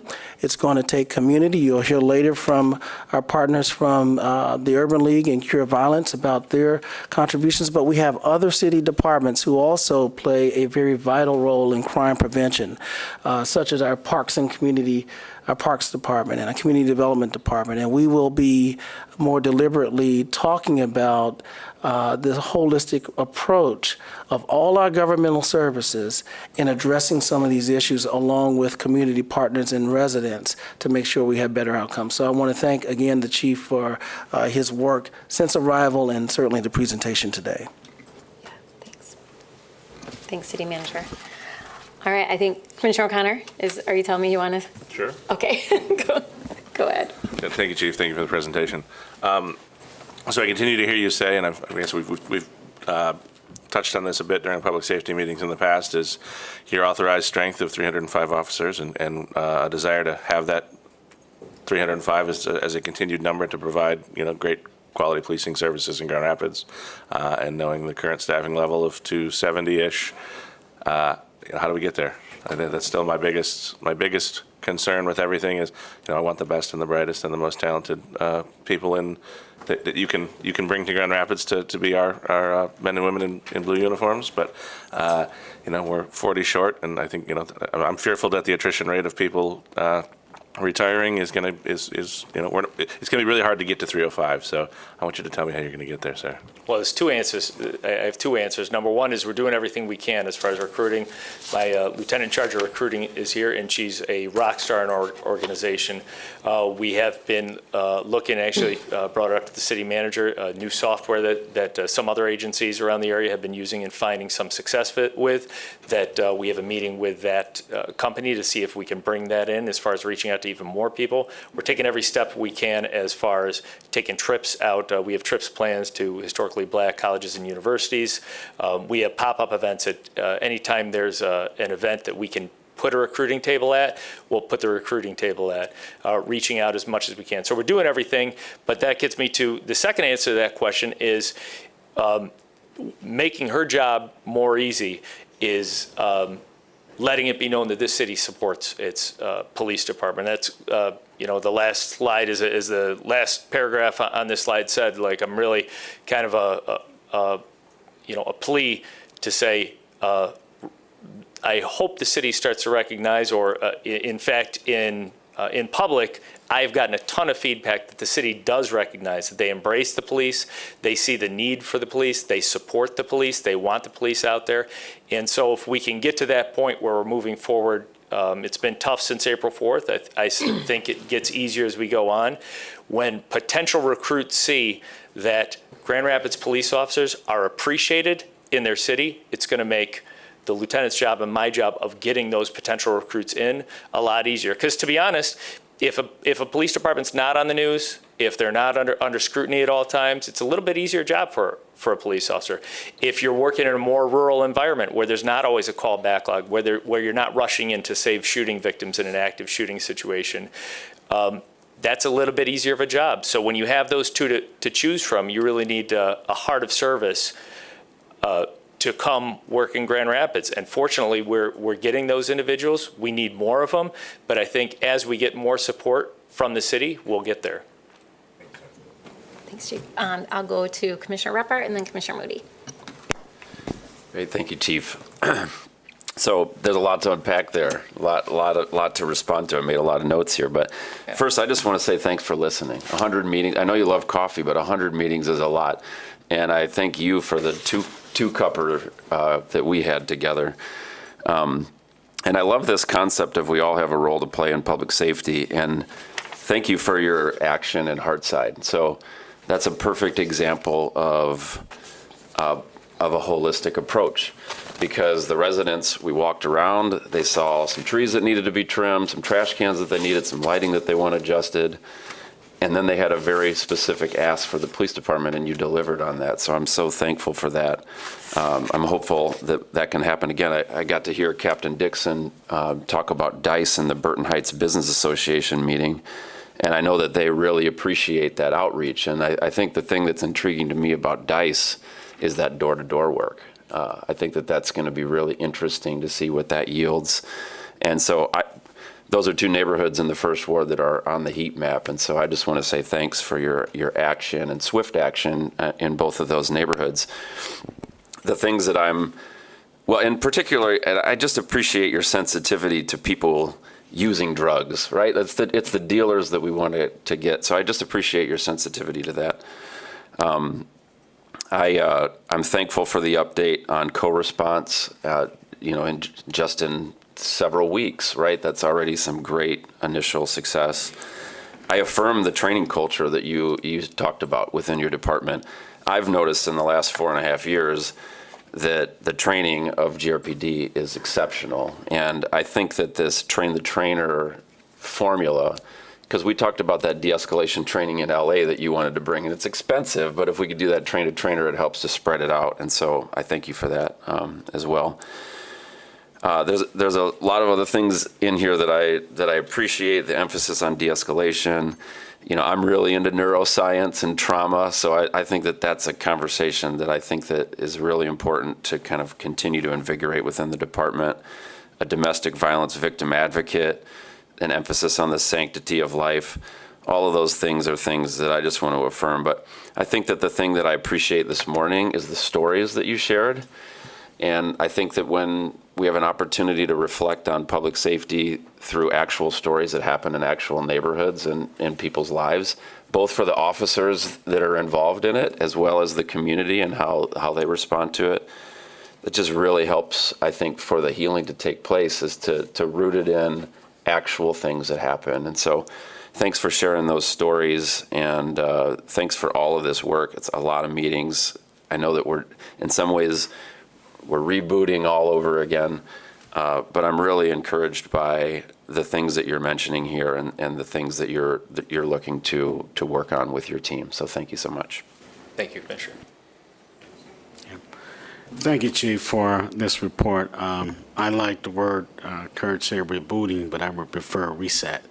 I would like to thank you for the work that you're doing, but most I would like to thank those men and women who are sitting right behind you, who've been in Grand Rapids for some time and have done a lot of work in this city. I know they don't get the credit that they truly deserve because of the fact that there's a hostile environment throughout the country.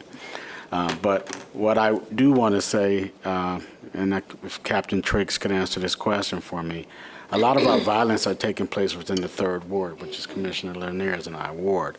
What I would like to do, if possible, with you, if it's available, to sit down and talk with you before some of the meetings that you have so that we can figure out ways that we can support you and be on the same page. Absolutely. Like I said, I'm big into the engagement portion, and obviously having those sit-downs with you two, because I know you have that footprint in the community. So the more details and more engagements I can have to be that voice for my troops going in and know exactly what the community wants and what you guys want to see, absolutely. I think that'd be very appropriate. The other thing, too, is that, Chief, and your entire command staff, I'm a Grand Rapidian, and I say this all the time. We need to start at home with looking for our recruits. We always go all over across the country bringing in people.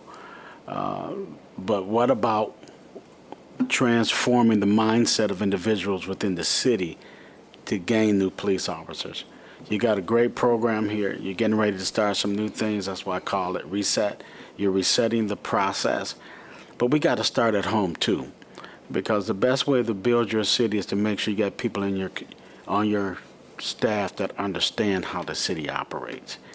I think we're missing an opportunity of getting back into those high schools, middle schools, and start looking for individuals that we can train. I don't know what your policy is on that, but we need to get back into our high schools within our inner cities to bring a new form of thinking for our department. Commissioner, we share your thinking that homegrown talent is the way to go. That's why we have our athletic programs. We've done some youth baseball this summer. We just graduated Youth Police Academy with all Grand Rapids residents, teenagers. Earlier, we have our Explorer program. We want those opportunities. We've also reached out. Deputy Chief Rogers has been working with the Grand Rapids Public Schools to try and get back in those schools. So we want to build those relationships early so that when they hit the age to be a police officer, they consider us. We've also sat down with the new director at GRCC's Academy, which tends to have more Grand Rapids residents in it, and talk with him about ways that, things that we can do to get more of those recruits, including one of the changes we made recently is one of our officers is going in to be an instructor there now, so that we have a physical presence there, so he can be there not only teaching the recruits, but advocating for our department. And last question, being a part of Grand Rapids, being a Grand Rapidian, I care about the city. This is my city. I get a little bit upset when people are talking about my city because I know that this city is great. I do know that we got some problems that we do have to fix, and it does take us all to do that. And now is the time to do it. Because if we don't, then we're going to be having some dark days ahead of us, darker than what we've been dealing with. So I pledge myself to the city of Grand Rapids, to our 3rd Ward, to make sure that we are in compliance with what it is we want to do to make the transitions. As a funeral director, I buried a lot of those young men and women, some of them, and I'm tired of seeing them come before our business to see families hurt. And I hate to see police officers in the same position as well. It is important for us to figure out how we're going to move forward now to make sure that the whole city is able to get the public safety that they need. Thank you. Thank you, Commissioner. Thanks, Commissioner. I'll make a couple comments and then I'll turn to some additional comments and questions from my colleagues. So first, Chief, I'm going to add my thanks to you for your leadership, especially during this challenging time. You really had to hit the ground running and didn't have a whole lot of time to settle in before you had to lead through a hard time. So thank you for that. And I'm going to add my thanks to the entire department that even during these challenging times continue to get up every day and show up and respond to critical incidents in our city. And beyond that, as you indicated, work really hard to get out and increase engagement with our residents and our business owners and identify ways that we can move forward and create the changes that individuals in our community want to see. And it's a hard balance, and I appreciate you weighing both of those and also recognizing that as we try to create change, There's a lot of healing that has to happen. I appreciate you recognizing the history of racism in our country, and especially in policing, and also recognizing and being able to clearly say, we can get through this and we can do better, and here is a roadmap. And we're committed, I'm committed, the department's committed, we're committed as a community to do that, but we all need to do it together. It doesn't just land on your shoulders, even though I know you feel a ton of weight on your shoulders. So thank you for that. I have a couple concrete questions, and I don't know if you or any of the other captains want to speak to these, or maybe even DC Rogers. So I have 3 questions. I'll throw them out to you all at the same time. So one, I'm so glad to hear that July 5th, the co-response team started. So thank you for all your work in getting that off the ground. I'm curious if that is fully operational, if there's a phased-in approach. Are we hoping to kind of learn from it and then scale up? So if you can maybe add a little bit more on where we are and where we hope to be as that program rolls out. So that's one question. Second question, thank you for talking about the need for additional support for victim advocates. I think we've all heard that loud and clear. I know myself and others have been very concerned about not just the uptick in violence, but especially the increase in domestic assaults that we're seeing. And so I'm curious when we're hoping to add some support to that team, knowing that there's a lot more work to be done there. And I know I've talked to some of our community partners, and I've talked to the DC about that as well. And then my third question, in response to the stolen vehicles, which I know all of us have heard concerns from our community about, and I appreciate all the work the department is doing as well as all of our partners. I know the Sheriff's Department is actively engaged, and our surrounding jurisdictions are engaged in this work.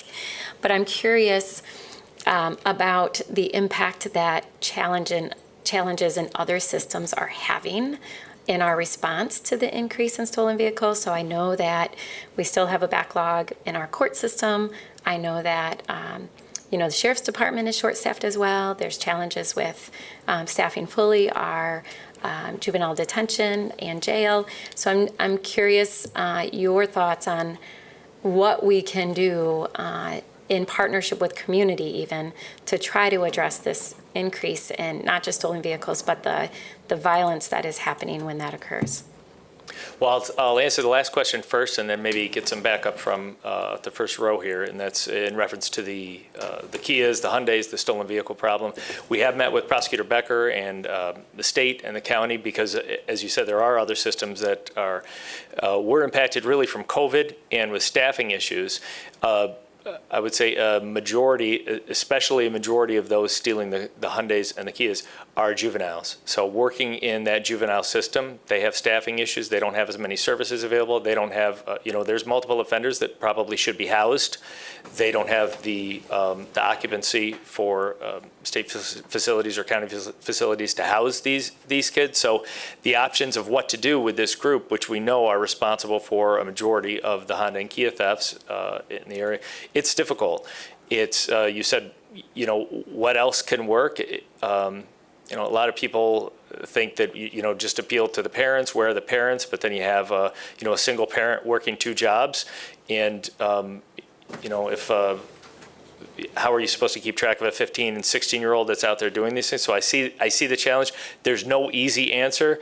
The good thing is it's a problem regionally, so everybody in the county at least realizes that this is a problem. That's why we've been having these meetings together, trying to work for solutions. I don't have one now. As far as the enforcement goes, the police department, the detectives, and the forensic team are doing an excellent job identifying these kids who are stealing these vehicles. We can put handcuffs on them. But what happens after that to come to a good resolution is what we're really struggling with. So we're making the arrests. It's just that we're seeing a lot of recidivism. And so that's a system problem. And I wish I had a more concrete answer as to how to get it right moving forward. But the last meeting we had, I think there were about 25 of us in a room talking about it, and nobody had the magic answer. And hopefully we'll improve as we move forward. Thanks. As far as more positive response. Johnny, are you comfortable talking about the, okay. Absolutely. All right. This is Sergeant Wachowski. Hi, Sergeant. Good to see you. Good morning, everyone. To your question, Mayor, yes, we are planning on ramping up mobile crisis response. Currently, we're running it kind of as a pilot. We wanted to go slow to ensure that the service that we were providing was service of quality. Officer Smith and social worker Lung are doing a fabulous job. And I think the most important thing to bring home with regards to this program is the saving in resources and the provision of quality care to some of our most vulnerable folks. When they're going to a call or when they're responding to a crisis, the social worker can get on her computer in time and figure out who this person is, the services they're getting, the medication they're on, and their case manager before they even get there, so they can start that dialogue with information already in hand. The team currently works 7 to 5, 4 days a week. They're extremely busy. Resources, obviously, at the Grand Rapids Police Department, as you have heard, are lacking. We, however, hope to expand this program to have an afternoon shift and eventually an evening shift. So still working out some kinks, and I can't say enough about our community partner, Network 180. Kristen Spikerman, Kenny Garvin, the direct supervisor, have been amazing. So at this point, I am thrilled with the progress. And furthermore, in speaking about mobile crisis, we work also with HOT, or they work with HOT as well as code enforcement, because all of those teams within special operations are related on one level or another. If you're talking about code response, you're talking about hoarding. If you're talking about homeless outreach, you're obviously dealing with individuals that are unhoused. All are about and are a part of crisis response. And Sergeant, can I ask you a follow-up? So Absolutely. I know a lot of work has been going on in our community to create and build a crisis response stabilization unit. I know that's moving along. Are we hopeful that that's going to be in place within the next year and we'll be able to utilize those services as well? Within a year is probably doubtful. It has moved further along, much further along than it has ever been. I've been here at the GRPD for 27 years. About 20 of those years we've talked about some sort of stabilization center. The county is pretty much heading up this. They're doing an amazing job. Certainly funding is a huge issue. Where it's going to go is probably going to be on the campus of St. Mary's. But this is a developing program, and certainly the evolution of what this is going to look like eventually has probably not been fully realized. But that's where we're heading. I think we're at a point of no return as far as it actually being implemented. Mayor and probably a few of others know of Common Ground on the other side of the state, sort of fashioning in that model. That will relieve a lot of pressure of our EDs and certainly our jails. So if we divert somebody, we can bring them to a location where they can get further stabilized. So Great. Thanks for your work on that. You're welcome, ma'am. Appreciate it. I just want to say, I think Officer Smith is a great appointment to that role. I think the world of him. He's fantastic. Thanks. I'm going to ask Deputy Chief Rogers to come up and speak to the Victim Services aspect. Thanks. Hi, DC. Sure, hello. Yes, so coming from an investigator role myself for 17 years and working with victims and seeing how the times have changed and staffing and resources and stuff, definitely the reduction of our domestic assault response team did hit hard home for us. We have an awesome internal victim advocate, Clarissa Novak. And so we've been working with her on actually creating additional positions within the police department. We'd like to move her to her supervisor role. Then we would create 2 victim advocates underneath her. Because what I think a lot of people don't realize is that staffing with police is just not on the road, but it's also in our investigations unit. It's within other areas within our police department. So really, any police report that gets created that has a victim assigned, unless that case gets charged, that's the only time that they actually get victim services through the court. Otherwise, all of the other people that we interact with, they do not get any type of victim advocacy. So really, we need the people internal to reach out and act as a conduit in between our road patrol and our detectives, and then the larger picture with like Safe Haven or the Y or other larger resources that are out there. So really, I mean, they contact all the police reports that either don't get assigned or that don't get charged, and we really, like I said, need that conduit. And that's probably, I mean, right now, we're looking at about 9,000 reports that we get in internal, and with staffing and other resources, I mean, we're struggling with about probably 5,000 that get assigned, so we really, there's several reports that need that attention. Okay, thanks. All right, Commissioner Lanier, and then, and then Commissioner Jones. Thank you. Thank you, Chief and crew, for your presentations this morning. Wealth of information. I have a lot of hearts on my PowerPoint here, indicating the things that I really like to see and to hear that's happening in the department. And I would echo the comments of the mayor that I am grateful that you did have in a part of your presentation about the racism that existed in the history of policing, because I think that's an important message for the community to understand, the agency to understand, this body to understand as we're making decisions. That's part of it and part of some of the concerns we've heard from the community. So thank you for doing that. I have a few questions.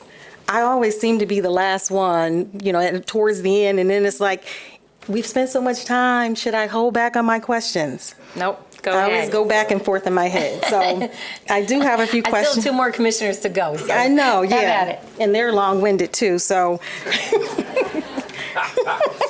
So I'll try and kind of go through them all, Chief. And you and your lieutenants and captains and officers and sergeants can jump in where you see fit. I'm still curious about the neighborhood policing model that was implemented and where things are with that. And your perspective on the strategic plan. The agency spent a lot of time developing it, so because it was recently developed, I'm just curious to know what modifications does some of what's in here make to that existing plan, or if you're planning to overhaul that plan.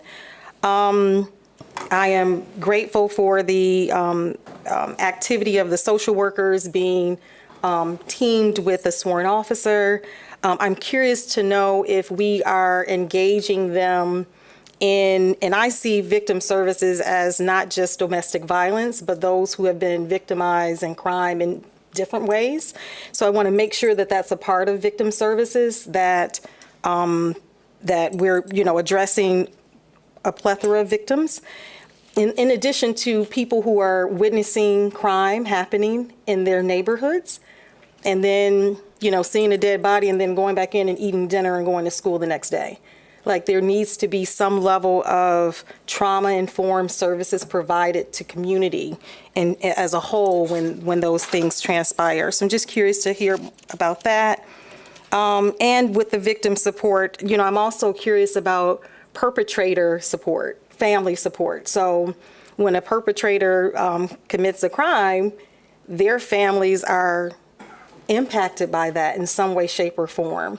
And how do we help them to understand the system too, as they're navigating it for their loved one who has perpetrated a crime, because households and families are impacted by that.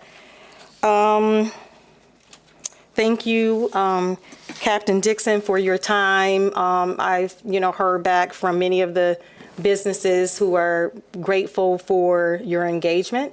Thank you for prioritizing that. In the East Service Center, and to hear that you're knocking on doors and that your goal is to reduce crime throughout your service center. And thank you, Captain Trigg. I think Commissioner Moody said it well. I too am interested in having dialogue to see how we can support, and that's the same for you as well, Captain Dixon. So thank you for your engagement. And I think that this engagement is an essential element to the recruitment question and conversation, because when there is interest and there is trust that's built, the outcome of that will be,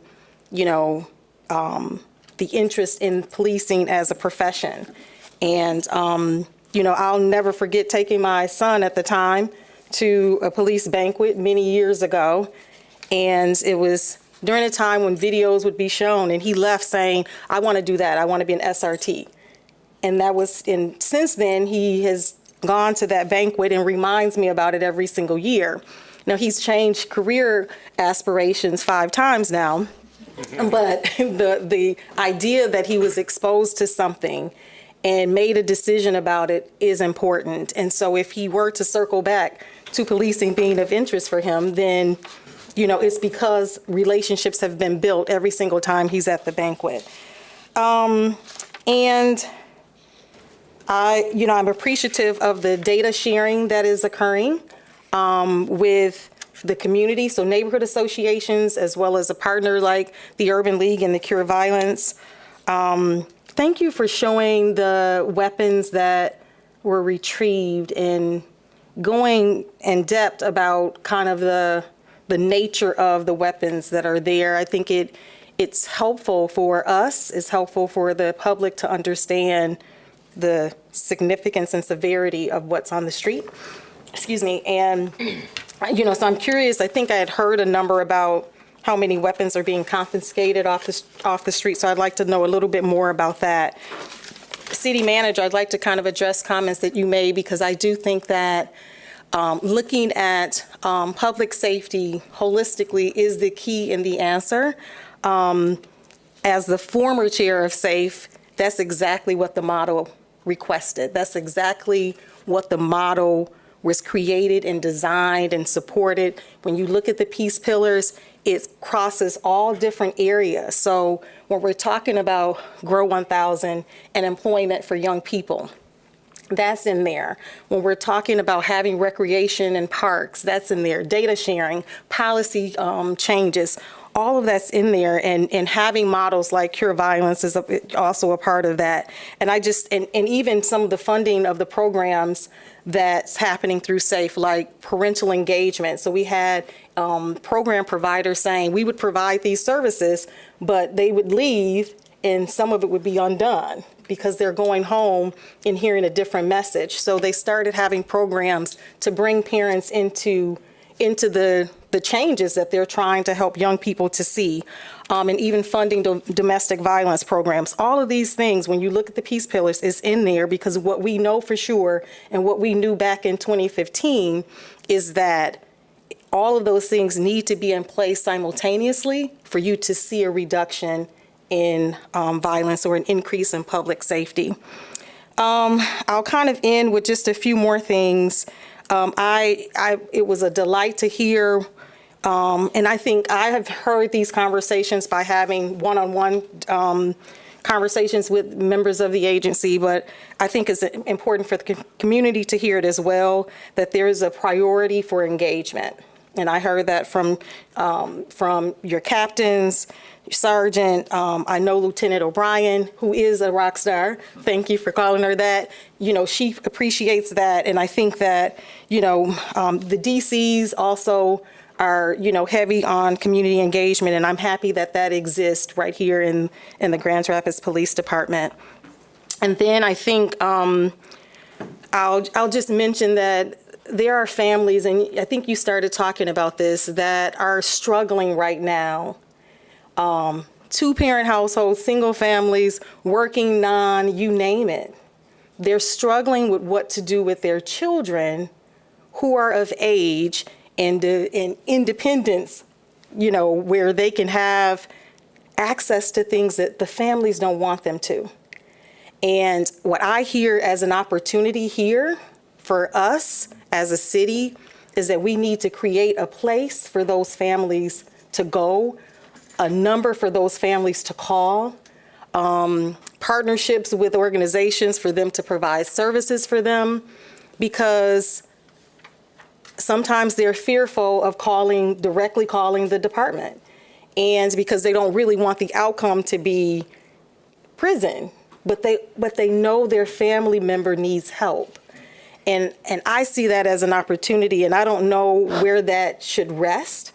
And perhaps you know that now, but I just think we need to figure out a way to make that available so that even the young people who don't want to get in the game can figure out a way to prevent themselves from getting into the game. I'm saying game and not gang, right? Because the game is different than the gang. And they are trying to avoid some of this. And many of them are carrying these weapons, at least conversations I have had, because they fear for their lives too.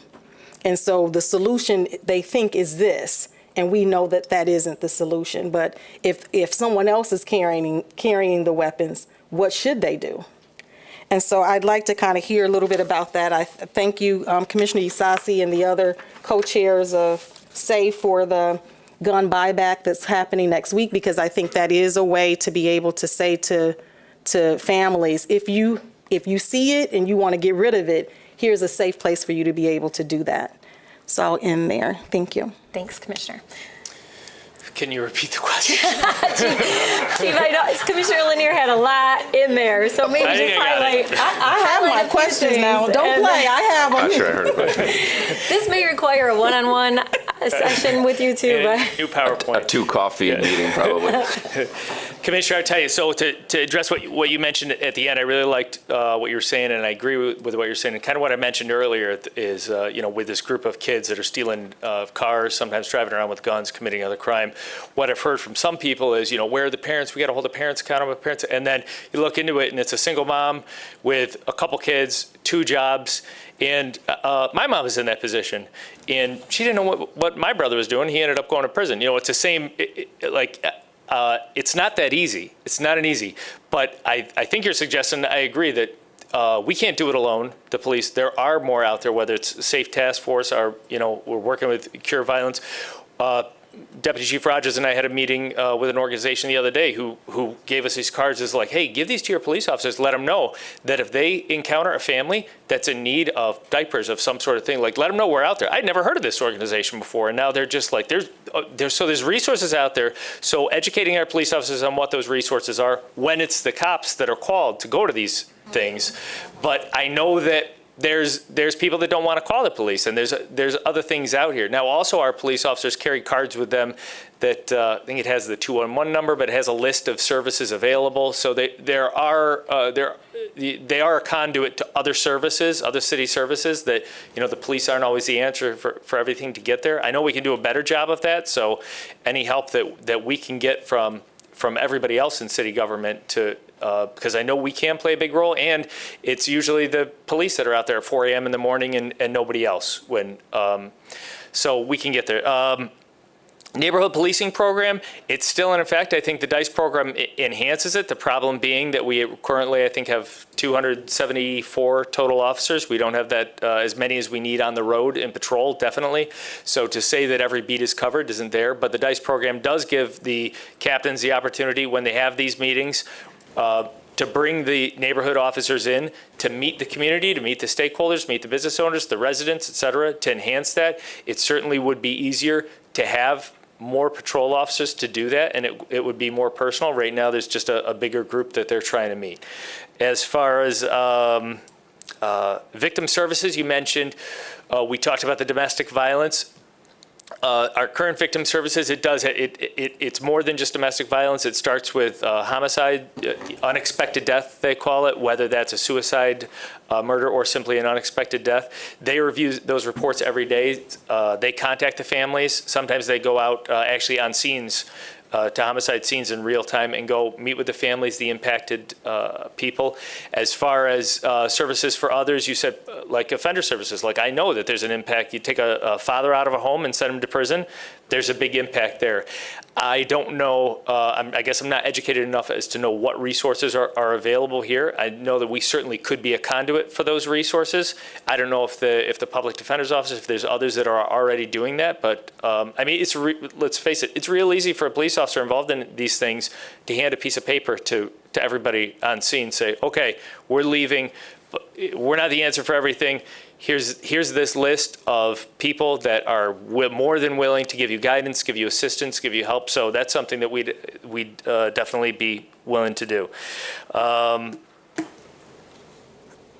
the gun recovery level is astronomical for what we've been going through. To know that these officers are still engaged on average 1.5 illegally possessed guns. That's someone who has a gun on them, who's either convicted felon, unable to do it. That those images which I showed you of the 2 fully automatic weapons in the car, they then, our officers, our SRT team then did a search warrant on that individual's house.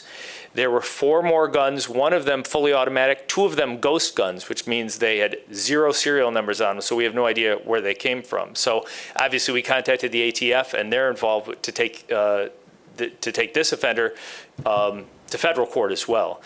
But to think that on average, 1.5 guns every single day, Grand Rapids cops are getting 1 or 2 guns off the street from people illegally possessing them. And you don't hear about, we don't have officer-involved shootings every day. And these are extremely dangerous encounters, but they know how important it is to get these guns before these guns are used. So that's all the jumbled notes I have. If there's one that you think I missed, but I can come back anytime. Thanks, Great, Chief. thank you. Thank you, Mayor. Thank you, Commissioner. Which I will just echo what you said, Chief, and which is why many of us have said for a long time, we need more and more aggressive common sense gun laws in this country. So, and then Chief, your response made me think of something. We still have a volunteer victim advocate. We do. Trained team, right? And they will share community resources. It's been a while since I've talked to them, but. Correct. Okay. Yeah, we have a response team that goes to any unexplained death, even more than homicides. Right now, Clarissa is working with all crimes other than domestic assault. Okay. So that's what our proposal is, for 2 additional advocates under her. So one would do all crimes non-family related, and our family service team, Holloway, which includes domestic assault, it would do any type of family crimes or any report that actually, like I said, is not even assigned to a detective. So needed resources, Arbor Circle information, Wedgwood, I mean, anything like that. All the way to like SEPTED, like how to get somebody in contact with our housing code. I mean, it's just somebody that would know all the ins and outs, that can really have the time to talk to or meet with victims to say, hey, if you're struggling with a teen, or you're struggling with keeping the lights on, or you're struggling with, I mean, just anything. Yeah. So that's where we feel like we are in a deficit right now with the ability to do, based on just the number of cases that are coming in, the investigators, and when things get assigned. Sure. Great. So. Thanks, Stacey. If I can just add something too, I think another point that I heard through this is that we are solving crimes in our city. And so when you think about, those who are pulling triggers or carrying illegal weapons, they're being, sought after, and the crime is being reduced. And I think that's another element that doesn't get talked about enough. So, when you kill someone in the city of Grand Rapids, there are consequences to that. And I think that's another message that's important for families and young people to hear, that you don't just shoot and that's the end of it. This isn't a video game. Right. Yeah, absolutely. And we've had, unfortunately, 16 murders so far this year, made arrests in 9 of them. 9 people going to prison on them, and I anticipate the other 7 will get cleared as well. Excellent detectives here. This is not the place to mess around and commit a gun crime. We will find you. Yeah. Which is important for the family of the victim. Yeah. All right, Commissioner Jones, and then Commissioner Isasi. Thank you, Mayor, and thank you, Chief, for your presentation on this morning. I want to begin by acknowledging the presence of 2 realities, I think, in our community, and this is, I would say, well before you mentioned in your presentation the year 2020. I want to suggest that we have been sitting in and dealing with both tension and trauma probably well before 2020, both from the perspective of your officers, as well as those of us who sit on the dais, as well as those in community. And tension is defined as the state of being stretched tight. And I think that I think each of us has a story, each of us meaning those of us up here, our officers, as well as those in community, about the very real tension that exists in our community even today, and of course how it was exacerbated on April 4 and beyond. And I also tend to believe that that tension leads to trauma, and that whether officers want to admit it or not, I think that officers have been traumatized. I think the community's been traumatized. I think we up here have been traumatized. And so we are in uncharted waters, and I just want to thank you for your continued leadership for such a time as this. I don't think there's anything that could have prepared you for your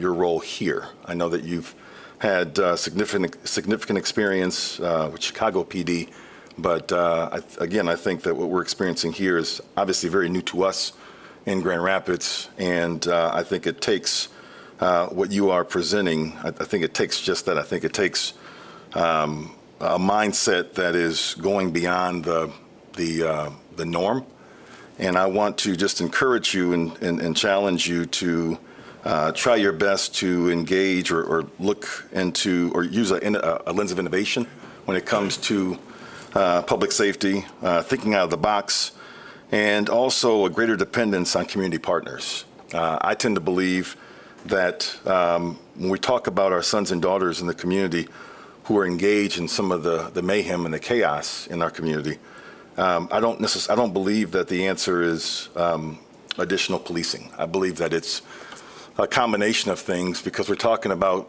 I believe, a lot of it has to do with root cause.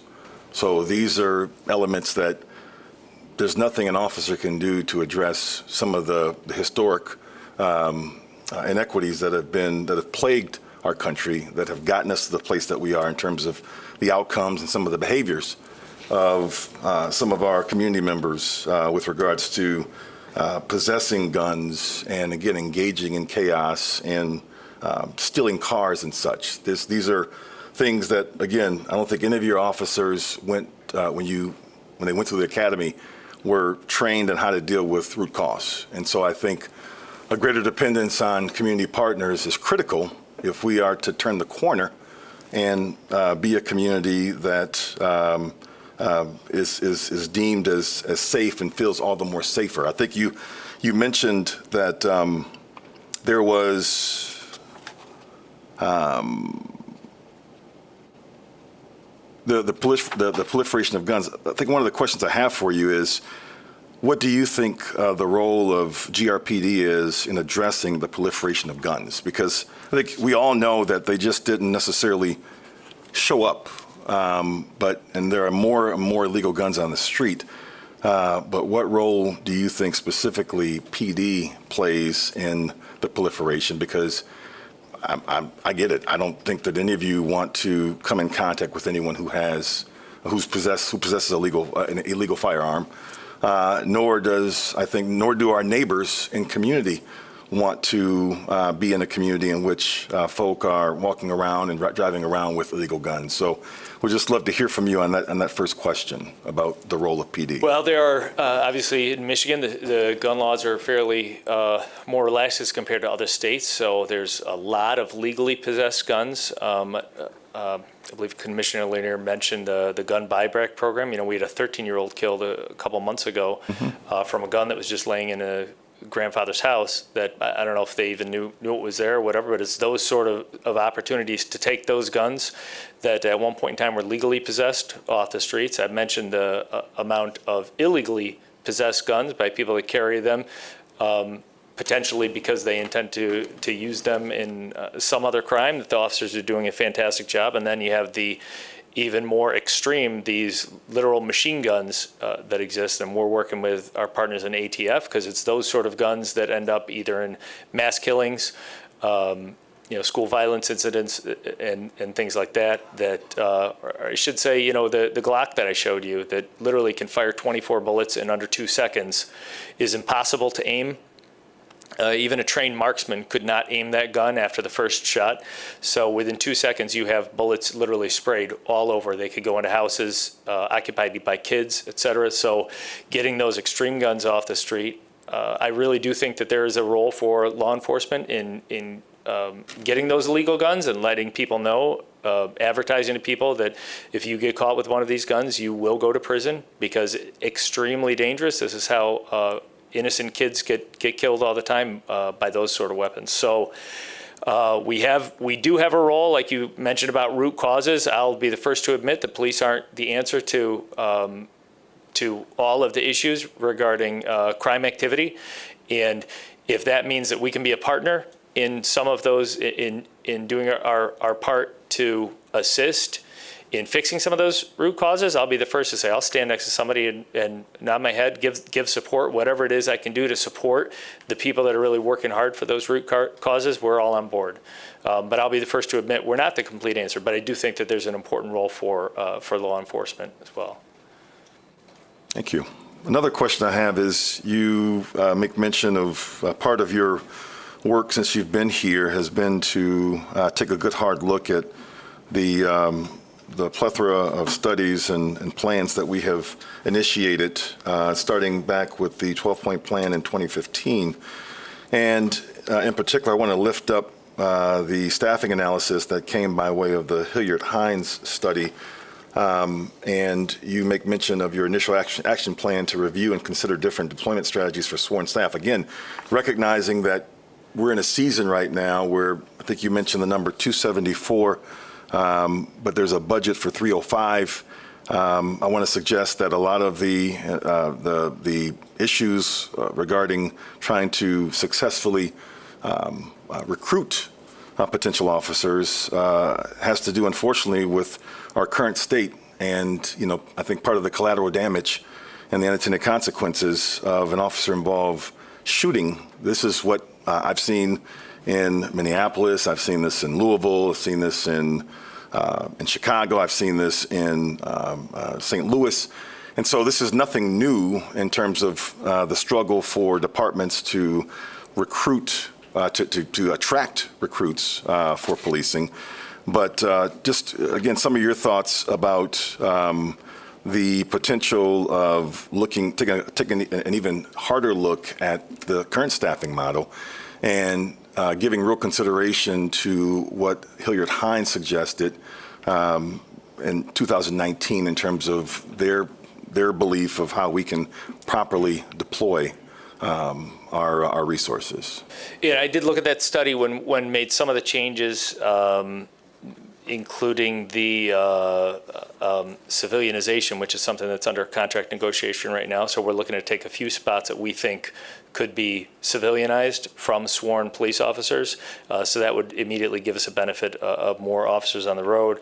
The case management practices and, civilian staff, alternate response strategies. That's kind of what I mentioned about, we're looking at two things. Number one, we're looking internally at the detective unit, the level of solvability of cases that come in, because traditionally every case has been assigned to a detective. Even if you read the case and you realize there's no witnesses, there's no evidence, there's nothing, we're never going to find this stolen lawn ornament or something like that. It would still go to a detective. So I've asked the detective team to give me a list, a threshold that I can sign off on and say, we're going to reduce the administrative burden from the detectives. We're simply not going to sign these out, which is just an administrative savings of time.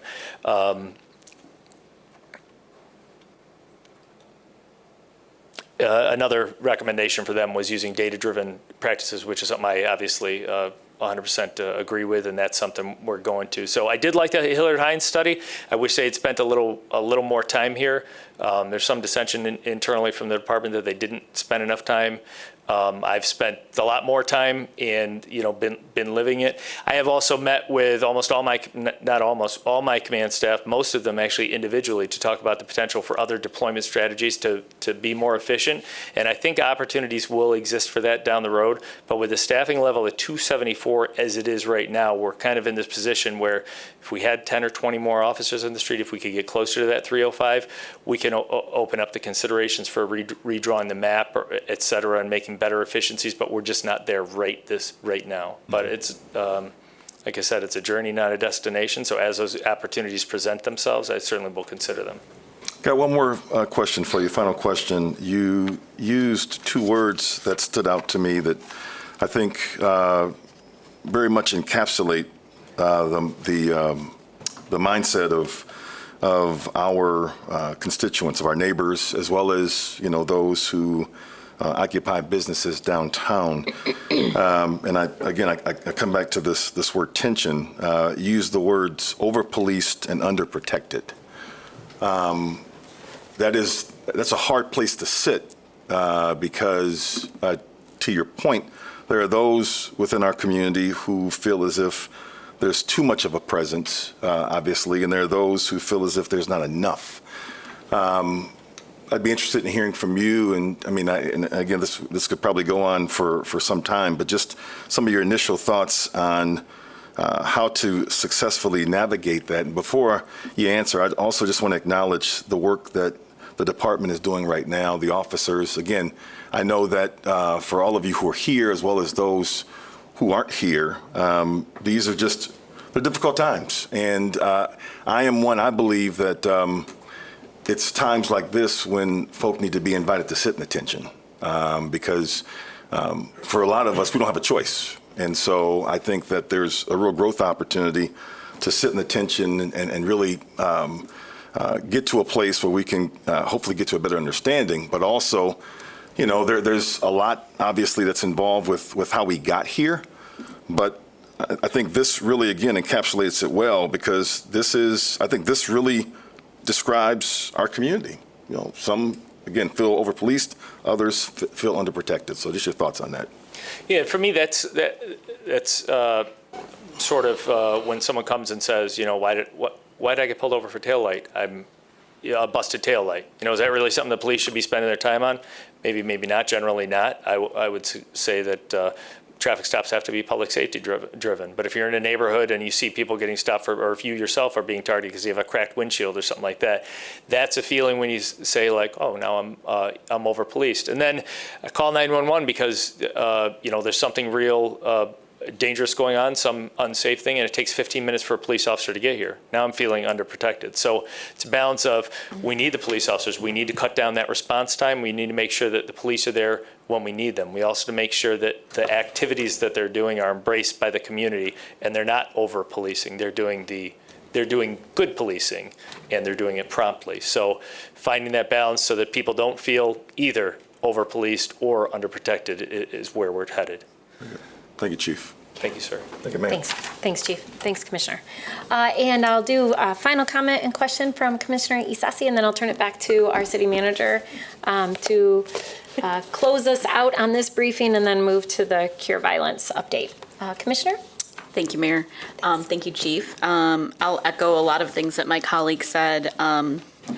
I remember talking to you in the early days of you being here. I remember sitting in this room and being very impressed by your presentation, and I'm glad that you are here leading this department. Thank you to all of your leadership that are here today. Thank you to the officers that engage every day. Especially, you know, let's admit the past couple of months in these chambers have been difficult to be in. We've felt that, as my colleague talked about, the tension and the trauma. And there's been a number of officers, I don't know all their names, who have sat here in the front and been talked to in ways that felt like we've been talked to. And I know that's not the only instances, but I think, you know, we need to continue to call out the way to have conflict and engagement in this place without targeting individuals. So thank you. The things that I heard that were really very on message for me, actually, city manager said it, I had written it down before you were saying it, is a holistic. This is actually a quite holistic, very detailed, which includes both tactics, measurements, as well as stories. So what you've laid out today is both a qualitative and a quantitative sort of look back, as well as your plan. I'll be honest, I've only been on the commission, this is my third year, but this is the most detailed update that I've received. So thank you for that, and thank you for those that presented or were part of the presentation. Some things that highlighted, connecting to the GRCC Academy. I think this is something that our colleagues, many of us have brought up over time, talking about how do we encourage others that are homegrown, who represent the community both racially, gender-wise, to come into our ranks. Share that same appreciation with Commissioner Repart about Hartside. We did some walks on some different days, drive up and down Division, and, to know that where many of those things are happening are just a short walk away from headquarters, where you see things that could be human trafficking, sexual trafficking, things that are tied into that illegal drug selling is very concerning. So thank you for being there and for those that were involved in that. The highlight that the connections are not just with OPA. So appreciate you, Brandon, and OPA, but there's also many other departments inside the city, and you called out a number of them, as well as I know you've made important connections to court system, our prosecutor's office, and other officials. I too share the same sentiments about domestic violence. I think if we overlay this information, so many of these stories, I might call or hear the details are tied into a domestic violence interaction, whether it's with a family member, intimate partner, as well as the removal of guns. And I echo everything that Commissioner said about SAFE and look forward to that continued holistic view of how do we reduce violence, needing that sort of on the ground relationship and connection point, as well as the investment into programmatic and root cause analysis pieces. Another highlight certainly is the community engagement, the going door to door. I've never heard those numbers. I haven't heard that. Thank you. I think going door to door, we do it when we campaign, and it's different. You're asking somebody to sort of come on your side, and you all have to do that as well, right? And there's a whole bunch of reasons that people don't want to answer their door, right? And so to stay committed in the numbers that I heard were certainly impressive. So my questions, because Commissioner Lanier, I will so miss you come 2023, so I only have 3 questions. One specifically around technology. That was one thing that I didn't hear. I heard the use of data, which I think is important, but I didn't hear sort of a connection point to probably some conversations that we had last fall around community engagement sessions, listening sessions around sort of like aerial supports and things like that, drones. I know that's been a conversation point in the past with public safety. So I'd be interested to hear, is that something that you're still looking at? What is that intention on? I know it's not just drones, but I'll use drones for lack of a better word. And then my other question is really around the staffing piece. As people have heard, I know there was a pop-up event maybe last month or the month before. I've had a couple of people reach out to me. Again, it's perception or it's their feeling, I don't know for sure, but some people who have said, I know family members or others who have wanted to apply, who have applied, and they have not made it through the process, but maybe they got hired in another agency or another community.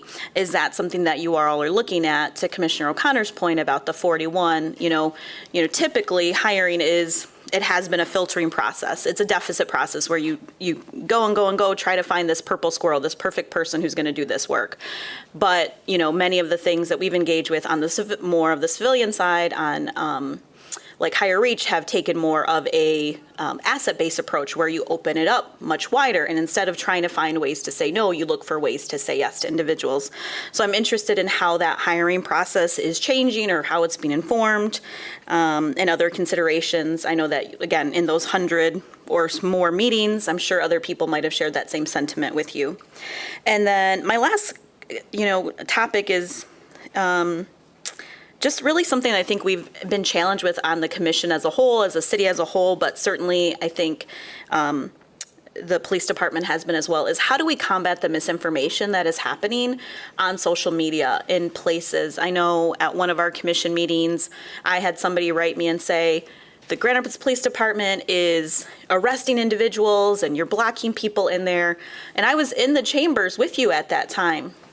And what I so worry is that somebody sees that, that's their sentiment. How do we combat that appropriately? And maybe there's not the maybe we can't combat every single instance of that, but I do think so much of this plays out on social media, so much of it plays out where it's like an absolute versus trying to understand what happened. I think that happened with the case of some of the motorcycles or the fake motorcycles or whatever they're called, right? Of, kids who are riding around, and really it was, so I feel like there's a lot of misinformation that happens. Maybe even to this point, sometimes feelings about being supportive or not. If I think about what's been in front of us in this dais over the last year related to the department, I think everything has been approved. That hasn't been the case for every single maybe agenda item, and I'm not going to say it's been unanimous, but thinking about the COPS grant, thinking about things that were investments in vehicles. And so, I'm just very concerned that there's so much misinformation that is happening. How do we manage that? I know we have world-class communications. You also have individuals that, do that work. But I think that is oftentimes people read that, they trust that more than maybe something that we would say, something that comes out from the city. So how do we counter that to continue to build up better relationships in Grand Rapids? And regarding that misinformation, one of the worst days I had on the job here was the day after we had a 16-year-old boy that was murdered. And the following day, there was all this chatter on social media. The police department's not doing anything because the offender's white and the victim's black. And it just blew my mind and brought me to a whole new reality of what we're facing, because the opposite was true. We had officers that hadn't gone to sleep yet, that were working around the clock. We had dozens of police assigned to find this offender and bring him to justice, which eventually he was located in Georgia with outside assistance. But I just couldn't believe that we were in a place that social media would actually get traction, that people would believe that the Grand Rapids Police Department just gave up on a murder of a 16-year-old boy because of the color of the offender's skin and the victim's skin. It blew my mind. So how to combat that, I see the challenge, and for me, it's I think it's just going to take a record of good communication and information over time. I know I try to make myself, as I hope that the media would agree, but I try to make myself as available as possible. I got a busy schedule, but I try not to turn down requests for interviews, and I try to explain, I try to answer those questions just to be as open and transparent, as honest as possible. And I think if we maintain that record of transparency with everyone, hopefully we'll get to a place where the social media has less of an impact, or less people are bound to share or like an article which says something outrageous, like we don't care about the murder of a 16-year-old because of the color of the victim's skin, which blew my mind.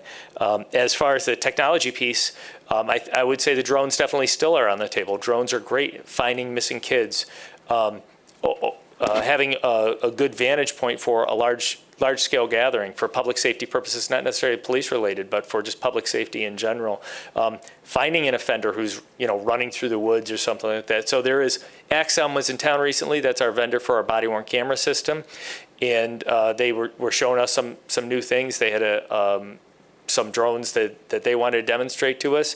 It's something that working with the commission and working within the bounds of the surveillance policy, if we can get there, I think it is a tool that's valuable. A lot of other agencies around the area have drones and use them on a regular basis, so long as it's used for proper purpose. I think they're great, and I would like to get to a point where we could use those. As far as hiring standards, there's been a lot of talk, like, are you going to lower your standards? We're not lowering standards. We are changing standards to meet the reality of the day. And that is one of the standards we changed when I first started was, we had a list of potential recruits, and two of them we were considering eliminating because of they both had a couple prior marijuana usages.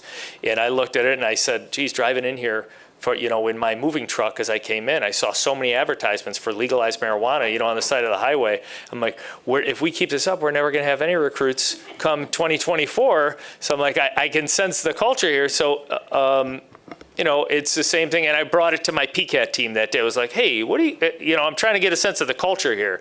And they're like, well, would you, eliminate a recruit who had drank vodka 4 times when they were 20 years old? I was like, no, I wouldn't. They're like, okay, well, there's your answer. So we are making sure that our standards meet the times. I have heard stories about qualified candidates who were rejected here who went elsewhere. I wish that whoever was rejected would reapply now so we could take another look, because we really do need the recruits to come in. But those standards are always under evaluation, and I think everybody's going to get a fair shot while I'm the chief. Thanks. Hope that answers your questions. Yeah. Thanks, Chief. And Chief, I'm just going to thank you for referencing the tragic case with the 16-year-old victim. I think every single one of us were startled and quite frankly shocked at some of the misinformation we saw on social media related to that case. Just a real tragedy. So thank you for referencing that. All right, City Manager, I think we will close this briefing. Again, I add my thanks. It was incredibly comprehensive and thorough, and I know a lot of work has gone into this. It was on your agenda since the day you started, and I appreciate all the work. So, Thank you, Mayor. City Manager, you want to close before we move to cure violence? Thank you, Mayor. And just a couple of action items that you can look forward to that will help advance the chief's effort to build engagement and communication.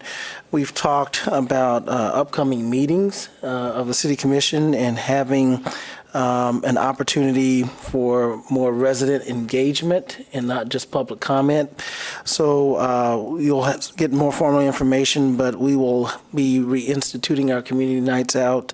I want to thank Doug Matthews for helping to organize those ward meetings, and we will have an opportunity to preview the the National Community Survey, as well as information regarding policing prior to the start of those meetings.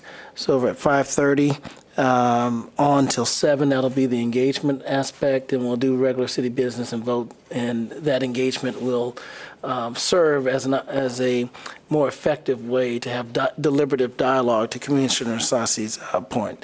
And the first meeting will tentatively is planned for August 23rd in the first ward, September 20th in the third ward, and October 18th in the second ward. Those are the tentative plans at this point. And I again want to emphasize the team approach to this. The police department's done a lot of good work, but I want to thank my executive team also for the supportive work in this presentation, all the staff there, as well as the many other departments that contributed to this. Thank you, Chief. Thank you, sir. Thank you.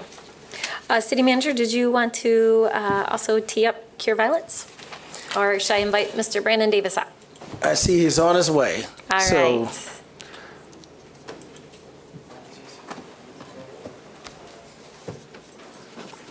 Welcome, Mr. Davis. Thank you and good afternoon. Today we are having the first annual report from Cure Violence Grand Rapids. As you all know, the Urban League of West Michigan is our lead agency. They served as our implementing agency, and now is our operating agency implementing Cure Violence in Grand Rapids. As you'll recall, Cure Violence is an evidence-based violence reduction program that came as a recommendation from community and was actually documented in the SAFE 2015 report. So it was talked about for many years in Grand Rapids. And it may have seemed like we've been doing it for a long time, but in fact, it was never actually approved until the end of fiscal year 21 and became operational in fiscal year 22, starting with hiring, and work really began a few months after that. So this is part of the solution to violence reduction here in Grand Rapids. It's part of how we work to ensure that all people feel safe and are safe at all times in Grand Rapids, but it's not the sole solution, nor is it a short-term fix. It's a long-term way that we address detecting and interrupting violence. So with that, I will turn it over to Steve Jackson from the Urban League, who will take us further. Great. Thank you. Welcome, Mr. Jackson. Good to see you. Thank you. Yeah. Good morning, everyone. My name is Steve Jackson, and I'm going to be one of the presenters today. Dr. Stephen Worth is going to handle the data side, and I'd like to acknowledge my President and CEO, Eric Brown, also, for the annual report 2022. Just going to briefly tell you about our agenda today. We're going to talk about why cure violence and how does the program work. We're going to touch upon the three main points that we try to get across every day is detection and interruption, identity, and treat, and then mobilizing the community to change norms. We're going to talk about some outcomes and some achievements to date, and then we're going to have some questions from you guys. Now, I'd like you to take a moment, close your eyes, and imagine a city without violence.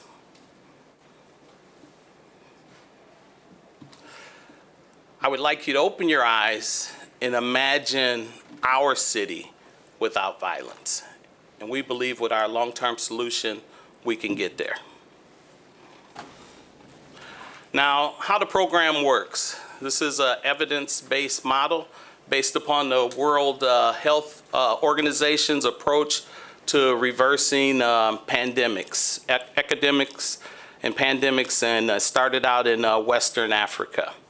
They were dealing with AIDS, tuberculosis, and cholera.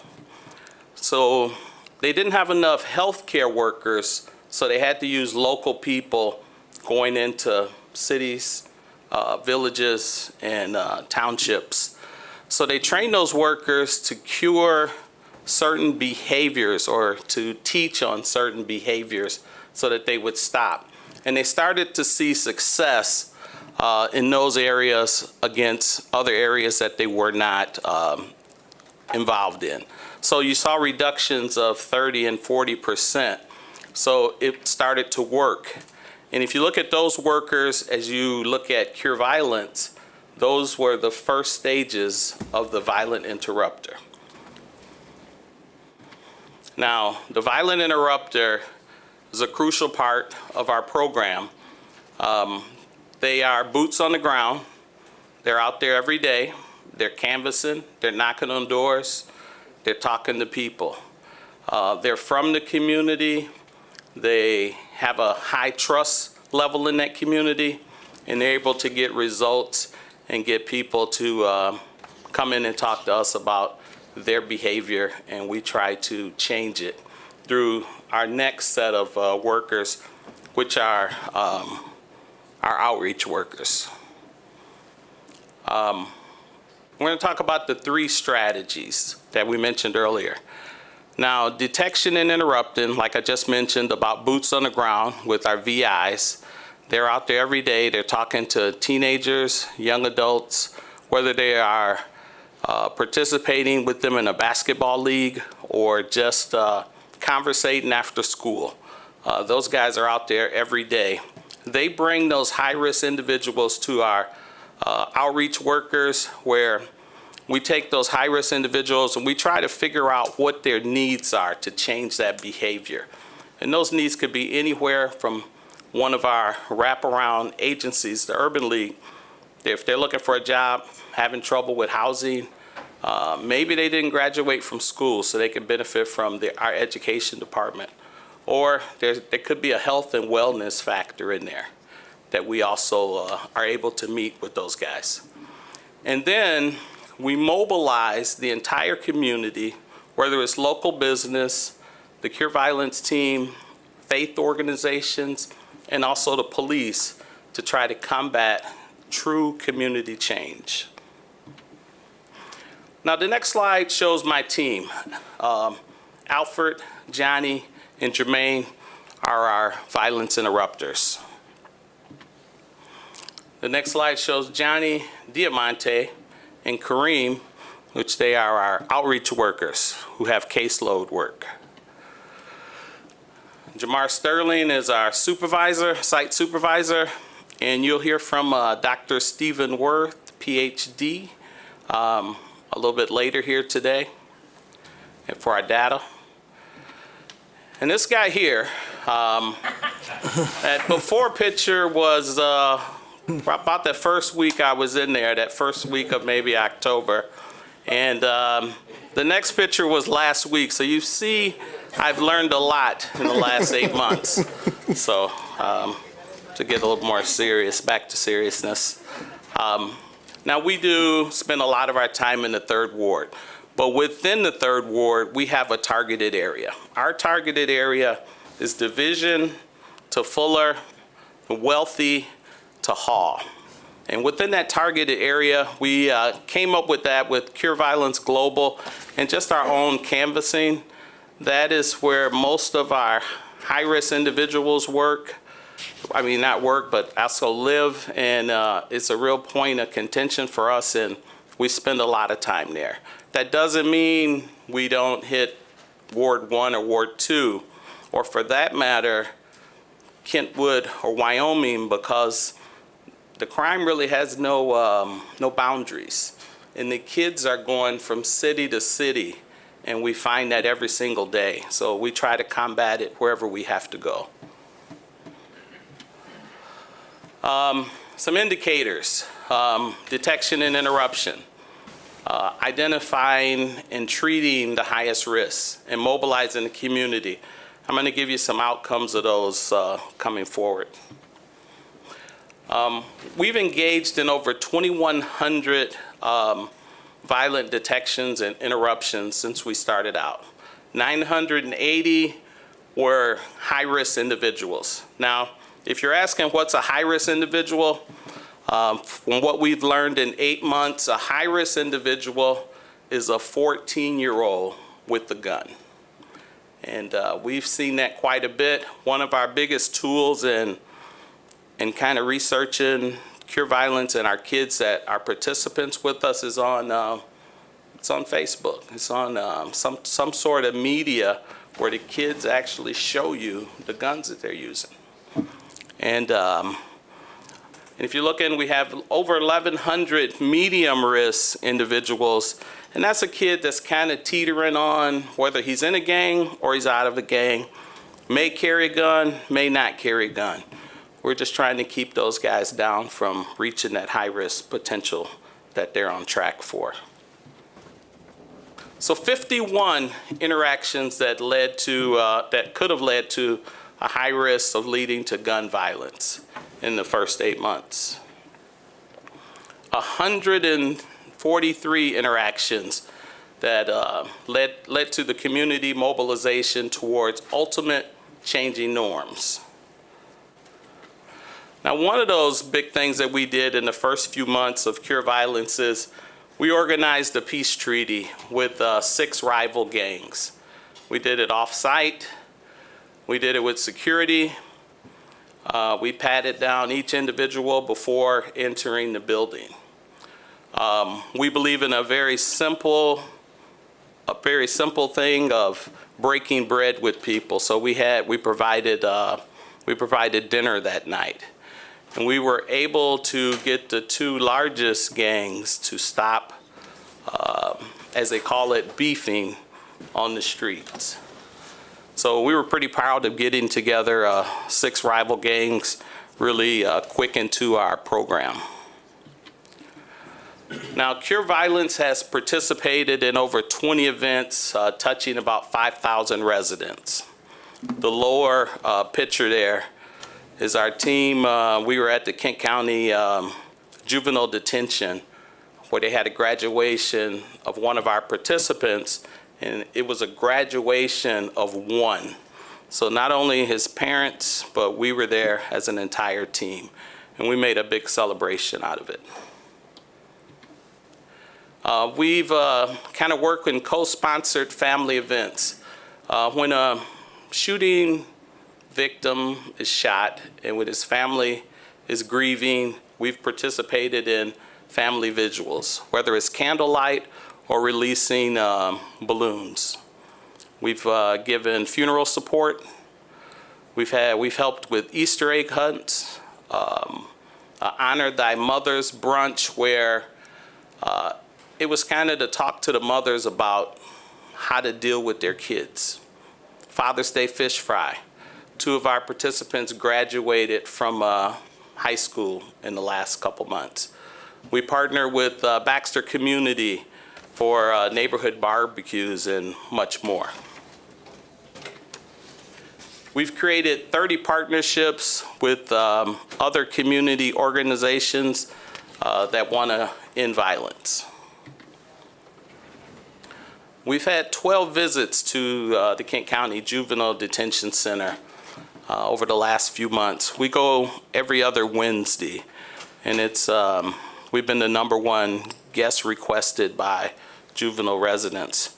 We try to get in there and build a relationship with those guys while they're there, and when they're released, we try to get them into the program so we can keep them from going back to the ways that got them into that facility. Over 200 requests from parents requesting interventions between them and their children, or just trying to turn their kids around from some of their friends. 45 residents have been changed through jobs, housing, and understanding their credit and repairing their credit from the wraparound services at the Urban League. We have worked with 6 high schools in the area.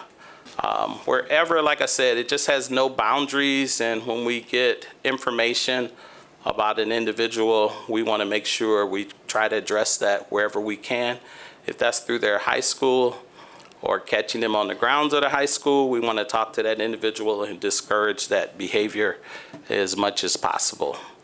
And we have a list of some elementary schools and some middle schools that we are currently going to be working with this fall also.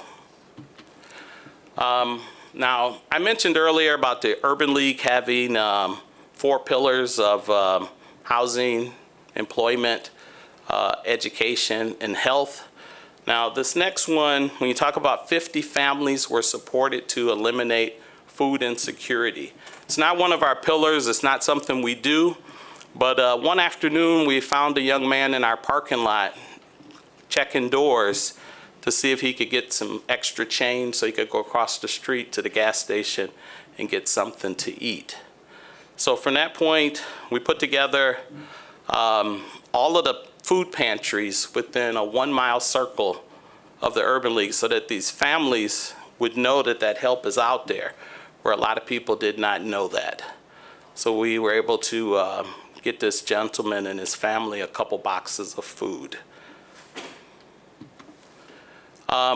We advocated at court hearings and court cases. We've had 18 cases dismissed or reduced time. And it wasn't necessarily, a lot of the judges didn't necessarily know about Cure Violence because it's a new program, but they knew about the Urban League and the association, the Cure Violence with the Urban League. They were willing to give these young men a second chance as long as they stayed within the program. We are touching about 200 residents weekly. On Plymouth Street Church, just opened up to us this past summer, where every other Tuesday night we meet at Plymouth Street Church and have open basketball.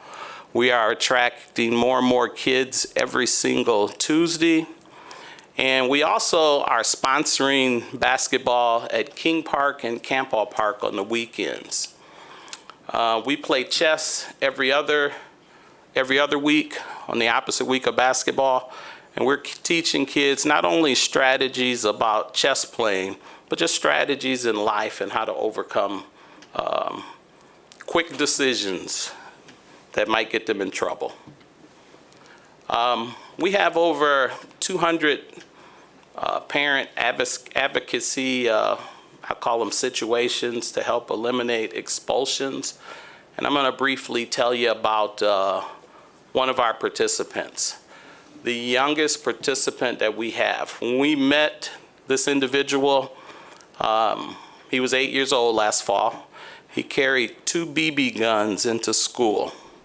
He was expelled for 3 years without a plan to get any kind of education within that 3-year time span. So we advocated for him to get into online schooling, and then we did find an alternative school for him. And during that time frame, we got to know this individual very well at the Urban League, and we have kind of adopted him because of his family situation. We celebrated his 9th birthday 2 weeks ago at the Urban League. But with all of the positive things we can do for this individual by taking him to the movies, to the park to swim, basketball, helping him with his homework, this little guy goes back home every day to a house of 18 people where he has to climb over individuals to get to his room to go to sleep. So we work with his mother. We're trying to break the stigma of counseling, and it's a hard thing to do right now. A lot of people don't want to be associated with counseling, and it takes a while to break through that. And we're trying to get her some help so that she can get him some help. So we work on a lot of different levels with depending upon our participant, but we've really keyed into Zach. We've got him around a lot of positive things. He's going to be playing football. We're going to make sure he has his football equipment this fall, and we're going to stay with this young man and make sure he has a positive outcome. So is it working? My colleague is going to give you the numbers side of it, and yes, it is.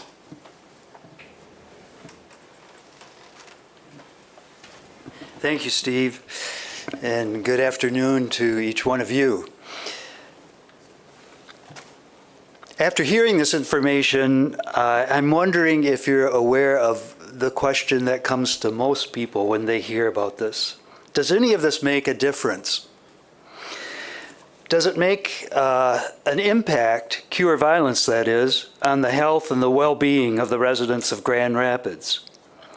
And as you know, in social science research, one of the characteristics is that most answers to research questions require an overtime factor. We need to identify patterns over time in order to draw accurate conclusions. Some of you might remember when Cure Violence was first considered as a model to implement in Grand Rapids. The Cure Violence Global Office stated that 3 years of data are required to answer this question. Is it working? But social science predictors of success are part of the tools that we have in social science research. And the social science research, with its predictors of success or lack of success, are these. For all of the research approaches toward an answer to that question, establishing a baseline or a starting point used for all comparisons in the future, a baseline is required. Based on the data available to us, when looking at the annual totals for gun crimes for all 5 service areas in Grand Rapids prior to the implementation of Cure Violence, we get a starting point. And by the way, just to reiterate what's been referred to earlier, Cure Violence had its slow and wonderful beginning in Grand Rapids in November of 2021. But it was going strong by January 1, 2022. Now again, based on the data that is available to us, gun crime statistics for 2019 through 2021 are shown here. Note that it's the south and east service areas that include the key catchment area for Cure Violence Grand Rapids. These data are provided by the Grand Rapids Police Department. The baseline we start with in looking at the possible impact of Cure Violence is what is known as the measure of central tendency of the past 3 years of gun crimes in Grand Rapids. The measure of central tendency is, in this case, the mean of the 3 years of gun crimes as shown on the slide. Now, based on the data that were available to us, this next slide is an example, just an example, of one of the many research approaches that we will take to answer that research question, is there an impact? We are looking here at just the first quarter totals for 2022. Compared to the same three-month period in 2020 and 2021, we used the total number of gun crimes for the first 3 months of 2022 in both the East and South service areas as a prediction for the entire year of 2022. For the sake of a data analysis as we go forward, we will use this 8.1% decrease in gun crimes for the first quarter as the predicted outcome for the entire year of 2022.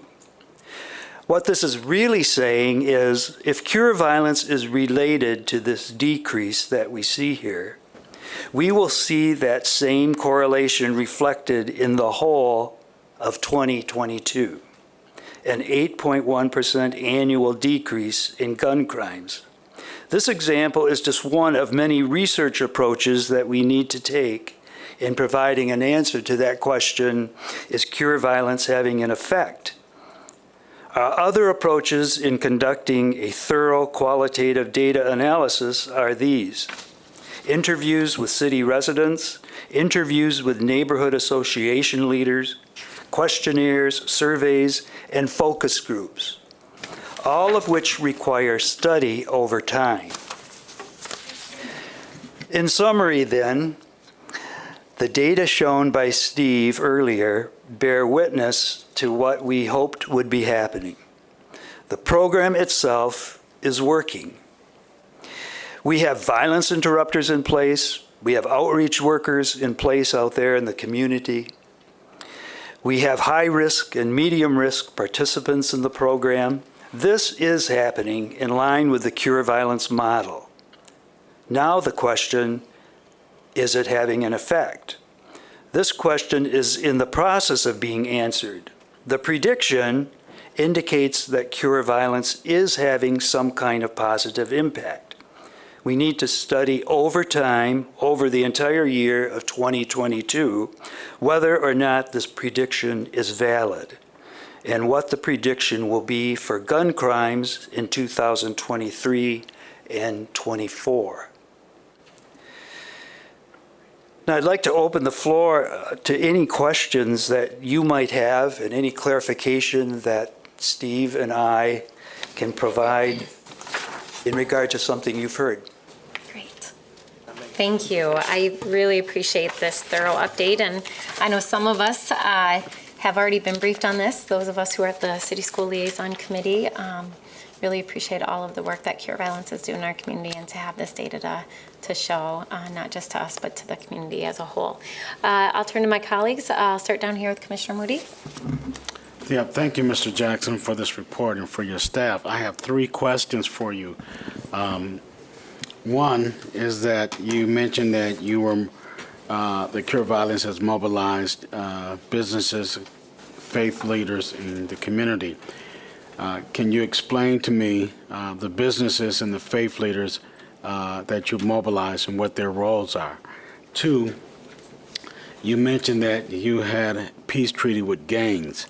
Are those gangs in Grand Rapids, Wyoming? Are you covering just the Grand Rapids area only, or are you hitting Walker, Wyoming as well?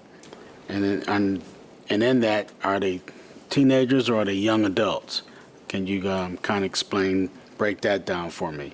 Third question is that you said that crime has no boundaries, and that I just want to make sure, the majority of the crimes that are taking place that you're working with are in the 3rd Ward?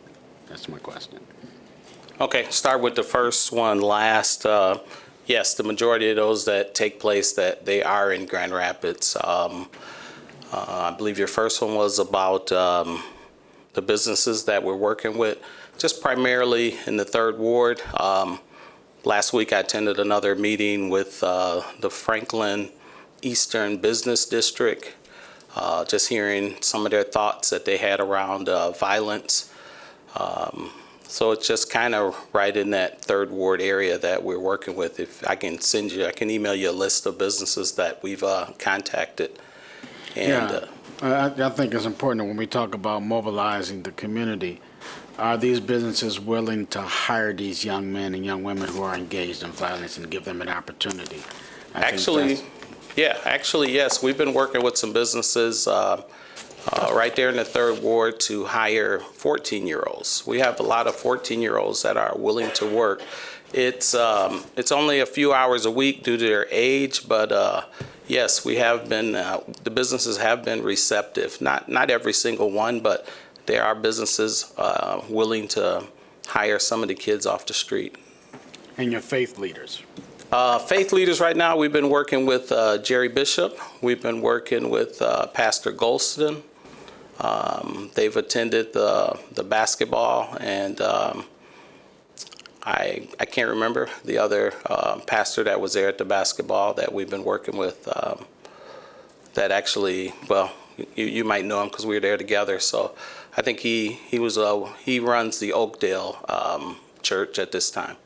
Sure. I know exactly what you're talking about. Okay. I thought you were talking about me at first. Well, I was going to point you out because you've been there. So I wasn't playing basketball.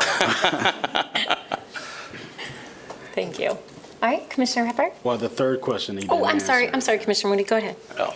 And that was on the gangs. I wanted to know, yes. are you dealing with, what type of gangs are you dealing with?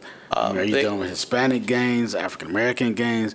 What are the number of gangs in the community that Cure Violence is working with? Are you just in the Grand Rapids area only? That's the 3rd Ward area. That's why I want to try to get an understanding. Yes, it is the 3rd Ward, and it is African-American gangs, the 6 gangs that were there.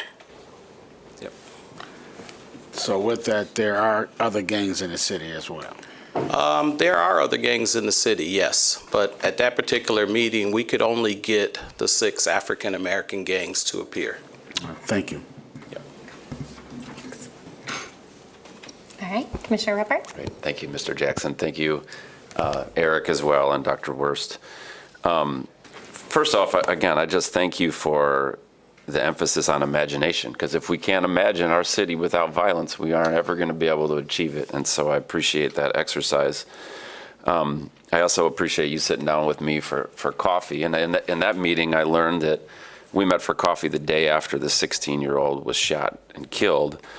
And their team was also planning to go visit and go door to door. And I believe so strongly that this holistic approach, that these partnerships, that this combination of all of these activities is going to be really powerful. And so I'm thankful for your team to be showing up as an agent of healing in those critical moments as well. I also want to thank you for your link to Grand Rapids Public Schools. So the mayor said that we got to hear that presentation, but I think that it is alarming to see the ages go down and when these types of behaviors are happening. And so I just really appreciate that attention to detail. One question that came up there, and we had a chance to speak about it, was interacting with folks who speak Spanish. And so I do hope that you got a chance to stop in and see Angelica on South Division. I think she could be a real help to your team. And I really appreciate the emphasis on data. That's why I was supportive of this, because it is evidence-based. We do need to measure it over time, and so I appreciate that long-range view. There are just a couple things in the presentation that I thought were interesting things that we could follow up on. One is, I heard the chief say that the juvenile detention center is having a lack of resources, and it sounds like you all are showing up there on a regular basis, and I'm encouraged by that. As well as, not only are the police officers handing out information about food resources and clothing resources, I know that you have the same thing, and so maybe those things could be shared, and everybody could be handing out the same flyer in the neighborhood, which I think is really powerful. If everybody's got the information, then we can close the gaps. So thank you for your presentation. Thank you, Commissioner. Commissioner Lanier? Thank you. Good afternoon. Good afternoon. Thank you for being with us and providing this year update, but really 8 months. I think I heard that clear. Even though the establishment occurred a year ago, the work has been about 8 months after staffing and building the team and training and all that good stuff. I'd like to start with your president and CEO, Mr. Brown. Thank you for the league's willingness to partner with the city of Grand Rapids and Cure Violence to produce this program in our community. And I think that the work of the league stands alone. And I think you spoke to that a little bit, Steve, when you talked about, or maybe it was Dr. Worse who talked about the credibility of the league when you're brokering conversations, even at the courts level. And I think, so I think what you all provide, the star of this to me is the wraparound services. And I think that that's attributed to the league. So, I can't think of any other place to house a program like Cure Violence than in an establishment like the league, where the work that you're doing, you would be doing already. You were doing it already, and you're just kind of adding Cure Violence's model to something that's already great. I think for the public, it would be great to hear, and I'll ask just a few questions. It would be great to hear the distinction of what is it about that model that you all are doing that's kind of unique from what you already do? And I think that, I guess it's the interruption portion of it. So I think, kind of talking about that in terms that the public will understand. I think even some of what you've shared addresses the question that I was asking the chief earlier about, families who are experiencing challenges and want a safe place to talk about them, so that their, loved ones can get the support that they need, and they can find a place to land in order to address some of the challenges. And so I'm also assuming that that's kind of the model that exists that you all offer. So I think it would be great to kind of hear that, because I think we have millions of viewers, and so you'll be able to kind of share this model with all of them, which may increase the load, but I think that's ultimately what you're hoping to do in order to allow the imagination at the beginning of this to come to fruition. I'm interested in hearing a little bit more about the aftermath of the peace treaty. So since that, how do you keep those 6 gangs, meeting whatever, I don't know, agreement that they all made in that space? How do you help them to honor that treaty that they established in that space? And then I think it was good to see that you all are partnering throughout the community and your interrupters and the coordinators, I forget the title, that you all are making sure that the community knows that you all exist and that you're providing these services. I think that's another, to your point, Commissioner Rephart, that's another way of working with the department so that information in all these community organizations, so that information can get in the hands of those families, like the person who needed food, to be able to share that. And I think that's it. So just a lot, and I wasn't really saying, Eric, for you to answer all of those as much as I wanted to just acknowledge your presence and your leadership, and thank you to the league and Ms. Brenda Moore, for your leadership, because all of this was underway prior to you, taking your seat, but just to think through, how you're lending your credibility to a program that didn't exist here, that the city said we want to have here, and submitted an RFP for organizations to come to say, can we partner in this work? And I just wanted to thank you all for that. Well, I will say a few comments, if that's all right, a little bit of response. No stranger here, you guys know. You're a polar bear, so absolutely. All day, every day, until we die, and then in infinity, right? Anyway, again, back to seriousness.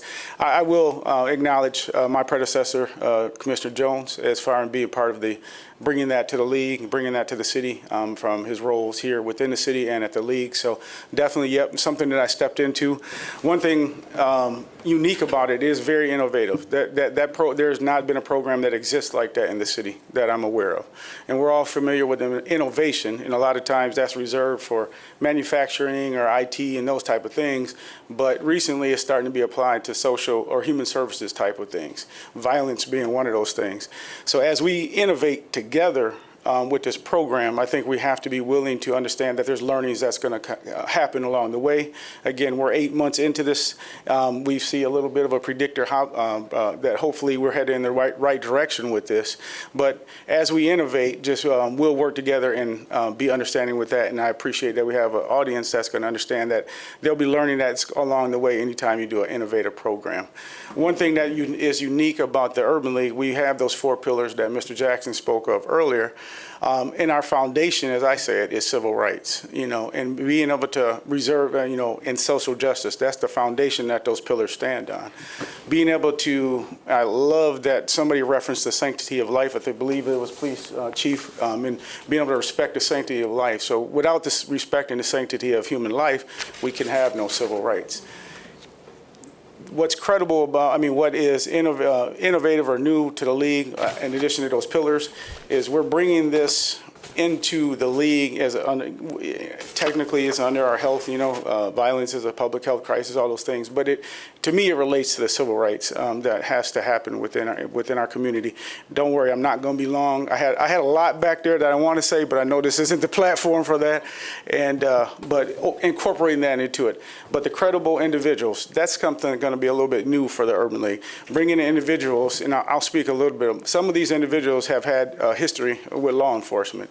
But as the motto suggests, that is, and a lot of times that's needed to be able to let those individuals have that credibility with the population or the participants that we're trying to serve, to be able to have that voice of influence and know what's going on, what's really happening in the streets, as we may or may not know to the extent that we believe that we know. But having those individuals working with us within the Urban League, merging those credible individuals, this innovation, what we've always stood for as far as challenging these disparities and the inequalities that exist, I think that's going to provide for a good, fertile place for a program like this to grow and be able to provide those wraparound services. I just have to throw out there, those are the root causes. I've heard that thrown around today. So until we address the root causes, we're not going to be able to have the results that we want to have. I'm encouraged by hearing what the police chief said and city manager Washington about looking at this holistically. As cure violence is just a piece of things, the police are a piece. Addressing those root causes around income disparities, around housing disparities, around mental health issues, around educational issues, those are going to get at, so how the city can expand their resources. Looking forward to seeing how that can happen to be able to address some of those issues. So I know I didn't all the way, hopefully I answered your question some. And as far as the peace treaty, I'm going to start, and maybe Mr. Jackson, you asked about how we're continuing to work. It's my understanding that we work mostly with the 2 largest gangs that were there, and we have very good connections with those gangs. And daily, those numbers that you saw, daily, those folks from those gangs are within those numbers, would be how I would answer that question. That's correct. Thank you. Thank you. And Thank you. thank you, Commissioner. And Mr. Brown, I'll just echo that. I can't think of a stronger partner in this work than the Urban League, and I think Cure Violence is very much aligned with and complements all of the other programs that the Urban League provides in our community. So thank you. Thanks for that. Commissioners, any final questions or comments? Commissioner Jones? Yep, thank you, Mayor, and thank you to the presenters on this morning.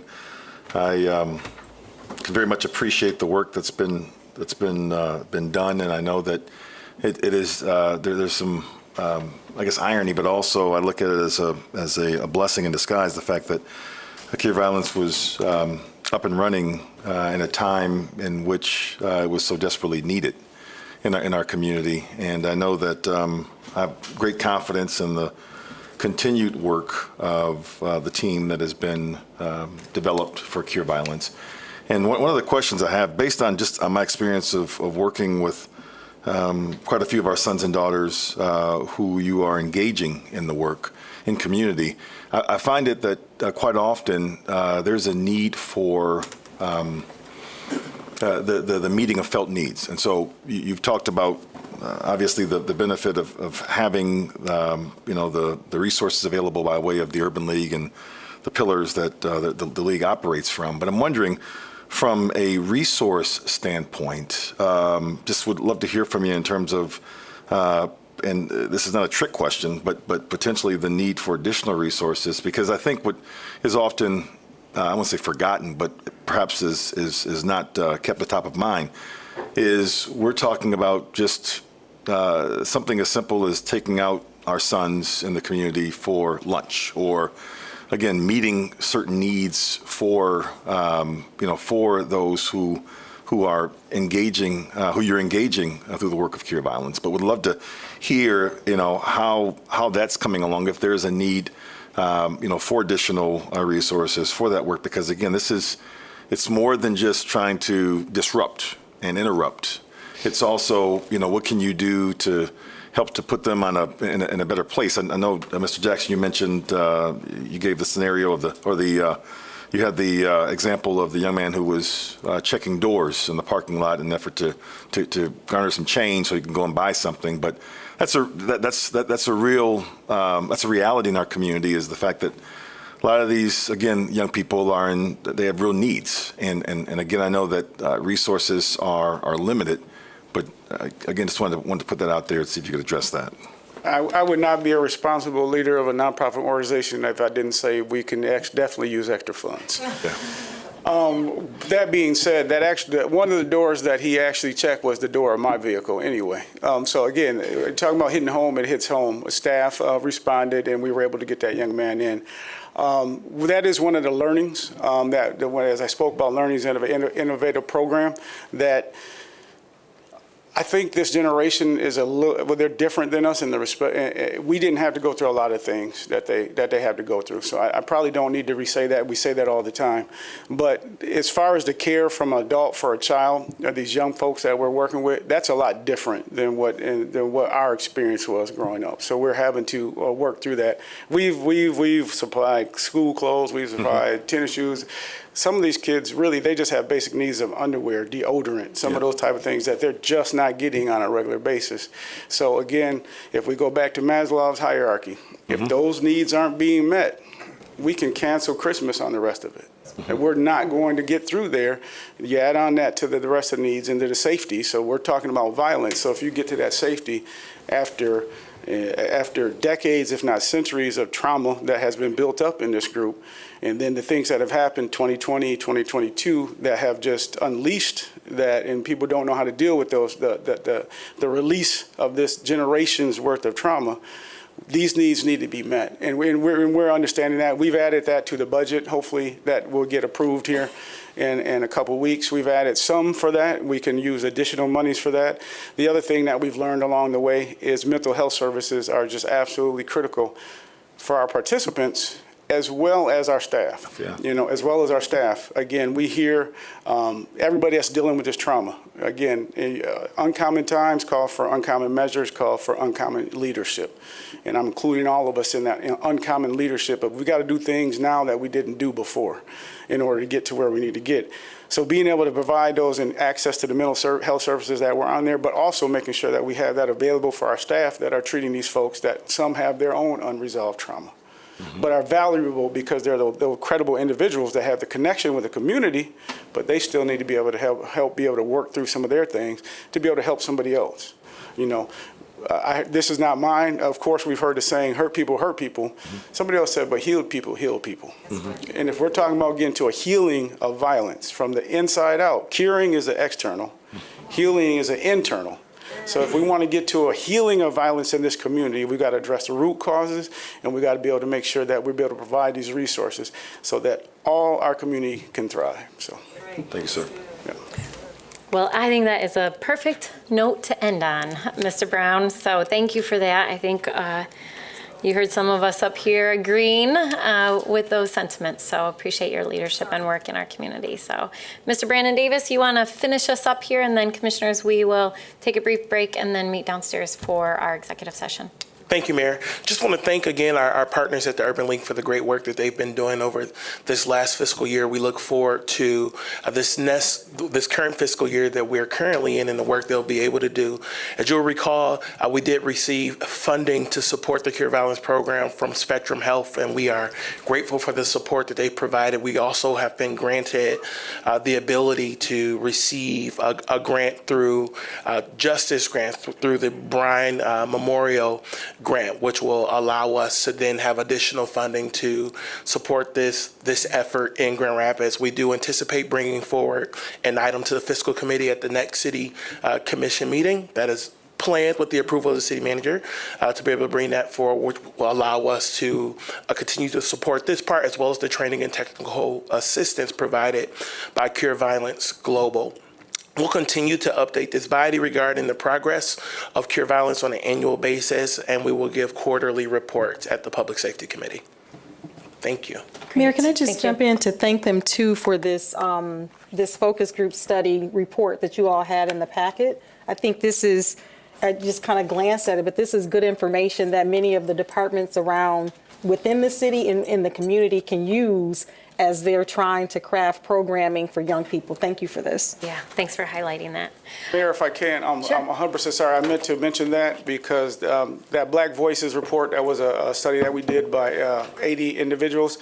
There's connections between Stop the Violence to 2007.